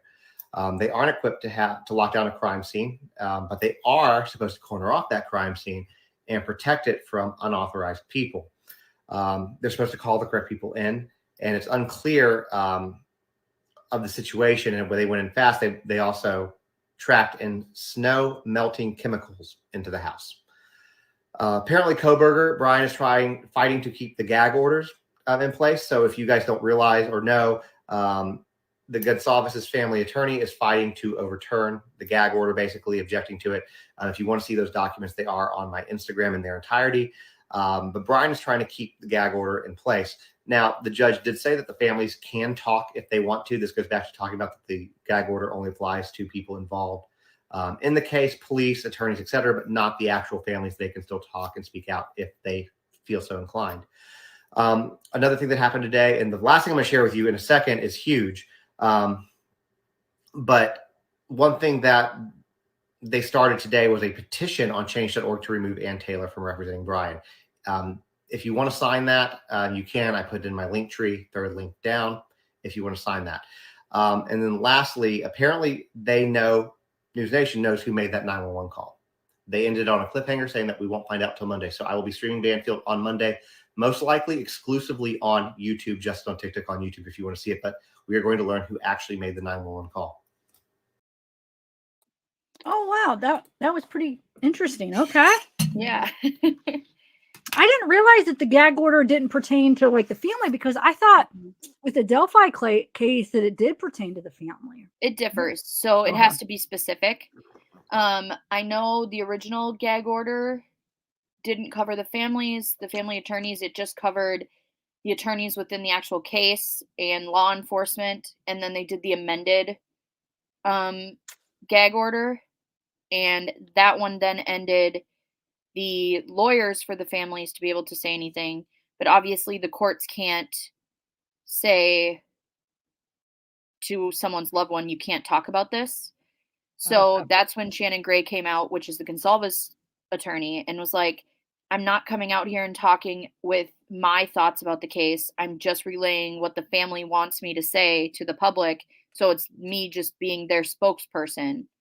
And so that's why he was kind of specifying, and that's why they're kind of trying to get the gag order, because they think too many people are trying to be silenced in this. And I know at least Kaylee's family in general are very much like, this happened to our family, and if we want to tell you about it, we're going to tell you about it.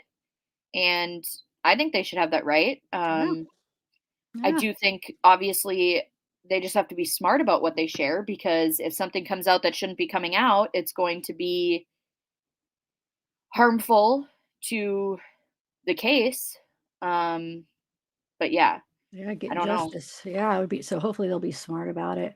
Right. So this Bluetooth, I mean, if that's indeed legit, I mean, that's a pretty nice piece of evidence they have there.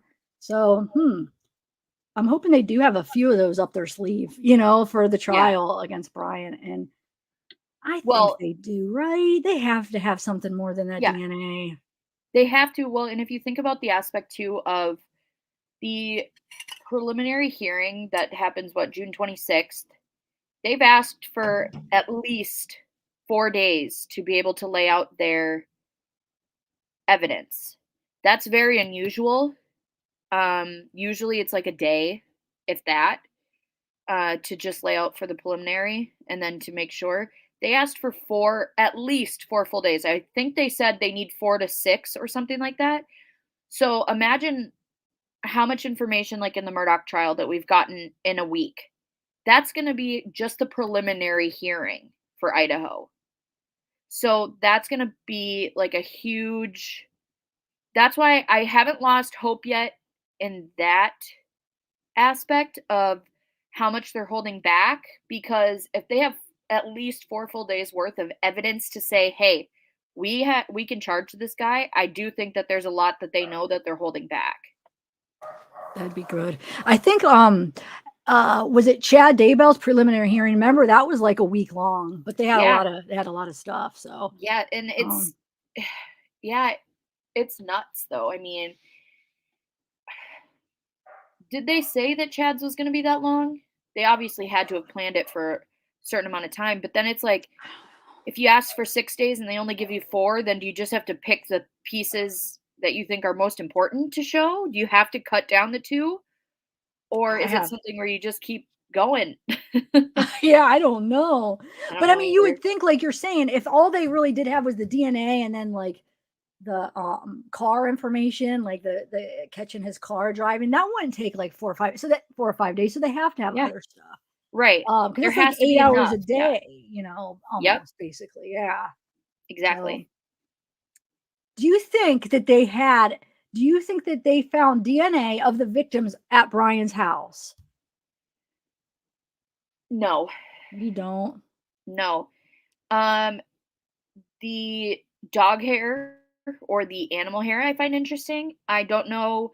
I know that you can get DNA from dog hair and they could potentially match it back to Murphy, but at the same time, I believe Murphy's hypoallergenic, so I don't know exactly how much shedding he would be doing anyways. Obviously, he does still shed because it's hair, but not as much as like a dog with fur. I don't think that the DNA would be at his house. I think a lot of the stuff we're going to end up finding was stuff that he missed in his car. I think it's going to end up being either that or digital evidence. So when they took the Fire Stick, I think he had probably a lot of stuff hidden on the Fire Stick. Because we were looking a lot into that. I was like, why would they take a Fire Stick? But you can store pictures on there, you can store videos, you can make fake apps on there that hide other apps, and like a whole thing with the Fire Stick. So I just saw that. Okay, so News Nation is the one that had. So that's what you were saying. They are the one that talked about the Bluetooth. Okay, I just found it. Yeah. And then Killer Leave Digital Footprints. I almost want to play one of those videos. Yeah. Which one though? There's two different ones. There's one, did Killer leave digital fingerprints behind? There's two, is Idaho victim had Bluetooth speaker in her bedroom. Which one's longer? They're both like 6 minutes. I don't care either one. Here, let me try this one first. But no, I think you're right, Mallory. Yeah, you brought up a lot of definitely good points. Definitely got me thinking like stuff I was not thinking before. So thank you. Yeah. I love when that happens. That's why I love a good open panel when they're, you know. All right. Did Killer leave digital footprints? Let's see what this is all about. All right. On the other hand, Murphy. Oh, wait, hold on. There we go. Kaylee's dog, on the other hand, Murphy, was put into Kaylee's room, most likely by the killer, and closed into that room and discovered there by the police. So our source, who has intimate knowledge of this investigation, told us about this Bluetooth speaker. And if you do some of the digital math, if Brian Kohberger took his phone into that house, and he very well may have, if he's the killer, he may have thought himself so darn clever that just putting it on airplane mode would mask everything, shut off every single digital piece of footprint. It's on airplane mode. Nobody can see me now. Unless, of course, it reached out to a Bluetooth device. If there were a Bluetooth device nearby, which now we know there was. So I've got a lot of reporting on that, and I've got an expert who's going to walk you through all the steps of why that may or may not work. But the key here is may. It just may. So that's just one more critical piece of a prosecution's case. Because if you lose one, and you only have one, you may lose it all. Bloody glove. If it don't fit, you must acquit. All sorts of stuff like that happens in a case. The most critical piece of evidence can be denigrated, and a jury can be convinced, maybe not reasonably, but they can be convinced that it's not good evidence. So the more the merrier, you might say. A couple of things that you should know as well. There's something called a handshake that devices actually give out. And when you put your device on airplane mode, it doesn't mean you can't connect to Bluetooth. You're not going to reach out to the Wi-Fi. You're not going to reach out to the cell towers, but you can reach out to Bluetooth, and you might not even know it's happening. So if Kohberger were driving around in that Elantra, switching it to airplane mode as he got out of Pullman, and felt as though it was still in airplane mode as he pulled into Moscow, and still in airplane mode, perhaps in his hip pocket as he walked into that house, we got news for you. There's action. Those things actually don't stay dormant. And here's something critical. Early in this investigation, in the first, week plus, when we were still getting public news conferences, the Northwest Public Broadcasting reporter named Lauren Patterson was sitting in the press corps, and she asked a question of the authorities who were conducting the news conference. And man, oh man, did that girl have insight to ask a clever question. Have a look.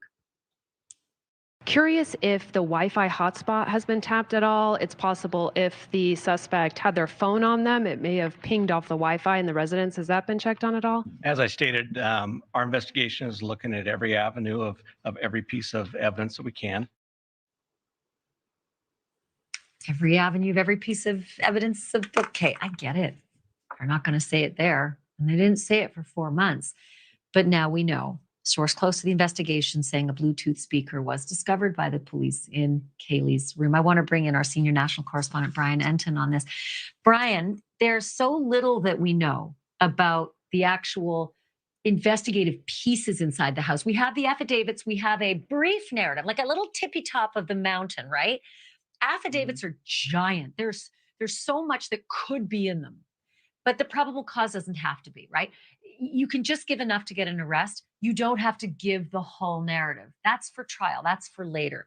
So the fact that we know that there's this device mere feet from where these girls were killed, from where that killer walked, and probably even closer because that's where Murphy was closed in. It's a significant piece of the puzzle. It is. It's really interesting, Ashley. I've been hanging on your every word. And it's interesting, while you were explaining it all, I pulled my phone out, and because I thought to myself when you first started talking about it, I'm like, oh, you just put your phone on airplane mode. He probably did that, allegedly, because police say that he did that in other instances with his phone. So I put my phone on airplane mode sitting right here, and I'm no expert, but I noticed the Bluetooth stayed on. The Bluetooth stayed on, which made sense because when I go on the plane and I put my phone on airplane mode, I can still use my AirPods. So yes, this could be really, really significant. And you make a good point. I mean, just because it's not in any of the paperwork we've seen so far, they only really had to put the bare minimum in some of that paperwork. And the FBI was out there. We saw them every day. And they would be the ones probably going and trying to match up some of these devices. So it's really interesting. So here's the thing. We now know for sure that Kaylee had a Bluetooth speaker in her room. But we can also surmise, because these are students, these are university students, they've got laptops and printers and keyboards and mouses, and many of those are also Bluetooth devices. But that's just the tip of the iceberg too. There's so many more things in a home that could be Bluetooth friendly to a handshake. Yeah, if you think about your own house, I mean, there's a ton of things with Bluetooth. We have a list we're going to go through and show you. Pull it up here. I have it on my phone. I wrote them out. AirPods, keyboards, computer mice, wireless headsets, laptops, iPads, tablets, Kindles, computer printers, smartphones, of course, because they have AirDrop, Apple Watches, TVs, speakers, cable boxes, video game controllers, washers, dryers, refrigerators. I mean, if you've got one of these souped up new appliances, they've even got Bluetooth, and even air conditioners and purifiers. So it might not just be the Bluetooth speaker. I mean, you've confirmed the Bluetooth speaker, Ashley, but there may be way more. There could be. And the issue, I think, is for so many of us, especially people over a certain age, is that you actually don't remember what you leave enabled and what you don't. And there are, certain settings on Bluetooth, like you just said, you flicked it on and it was on, and you may not even have remembered. And that's a key piece of this. It has to be on. Okay. I think I got to go actually soon because I have something at 5:55. So yeah, I mean, so here, what she's saying is the source just told her that there was a Bluetooth speaker. So we don't know if Brian had her phone. Okay. I thought it was leaked at first that they were saying that, I think they that knew. the source also said that they did take Kaylee's Bluetooth speaker. So that's also where it was taken as evidence. But yeah, no, Lauren's great. Lauren Patterson is great. She works for the Northwest Public Radio, NPR, whatever that is. Okay, cool. She's really nice. Aw. Hey, Stacy. So you have to send me the link to that. Is it like on her video? Well, so I had reached out to her to ask her questions because she's local. She actually got her journalism degree from the U of I. And she's one of the local reporters there. So I'd reached out to her to ask her a few questions, but then she asked me if she could interview me about watching the case from afar. So like me being in Minnesota and watching the case and getting all the information from online. So she had interviewed me for that. National Public Radio. Thank you. Yeah. But then after that, we talked on Zoom for a while, just in general about everything. So she's very nice, though. She's great. Yeah, I've actually talked to her a little bit because she's used a couple of my videos, and so we have like a kind of a communication going back and Yeah, forth. I mean, she's yeah, never she's interviewed great. me, but yeah, she seems really cool. Yeah, All right, well, Mallory, you got to come back up for the I next. Yeah, will. this Yeah, was just message very. me. You have me on Facebook, so Yeah, I will, because you're very your insight on stuff. I mean, yeah, I thank you. really enjoyed you and Brittany both. So, Yeah, all right, I think well, it's I am gonna my end. master's. So my master's is in forensic psychology. So So yeah, dude, got to pick that brain of yours. well, yeah. Thank you, Zach, for Oh, having me, and I'll see all you guys later. okay, Mallory, thank you. Bye. All right, guys, I am going to end this. How many of you guys are watching the Super Bowl tomorrow? Because I was thinking about doing a live tomorrow too, but then my mom just told me the Super Bowl is tomorrow, and I'm like, oh shoot, everybody's gonna be watching the Super Bowl. Or would you? I'm trying to think. Oh, well, me and Juliet are gonna we're getting together here at 5 because we're gonna try to look into some new cases. So I was hoping to maybe like do a live tomorrow on whatever we brainstorm about. But what time is the Super Bowl? Are any of you guys gonna be watching the Super Bowl? I don't really take a lot of you guys as like sports fans, so maybe not. But Super Bowl is pretty cool because like the commercials, I used to watch just for the commercials, and some people that don't watch sports still like go to like Super Bowl parties for like the social aspect. But I don't know. I'll let you guys know. Just look out for sometime tomorrow. And I'm gonna get going. So oh, you'd rather watch that. Aw. All right, so I will maybe see you guys tomorrow. Thanks for hanging out, guys. And those of you that do believe in the whole like cover up, or I mean, I guess I could kind of see like cover up as far as that, oh, they screwed up or something, but I feel like some people are looking at it like that they planned it or whatever. So if any of you guys are going down that route, will you guys email me like the thought process of that all? Because I'm interested. I don't think that's what it is, but I just want to hear the whole like the whole timeline and how it makes sense. Because I'm still a little confused on that, and there are a lot of people that are coming to that conclusion somehow. So I just wanted to know more. So let me know. Like I said, I don't think it's anything like that. I am suspicious of the whole thing with Dylan's kind of weird. I do see that. But hopefully it'll make sense when the trial or the preliminary happens. Maybe we'll be able to see why. I hope that it all happened like that. I do not know, but I guess we'll see. And it might just be like what her friend said. She was pressured, so she just kind of went along with Frozen, and because she felt nervous, and they had every right to actually interrogate her because of how everything happened and her being there. So I don't blame them for like coming at her like that. And maybe she just got like kind of nervous, so she said things she maybe didn't mean, like, oh, I was scared, when she didn't really mean that, but she just felt like she was nervous, like, oh, they're asking me this stuff, they're trying to blame me, so she just ends up saying that she's afraid, so there's a reason why she didn't call the cops. Who knows? So it could all just be like a simple explanation, really. All right, guys, I'm gonna go. Bye, everybody.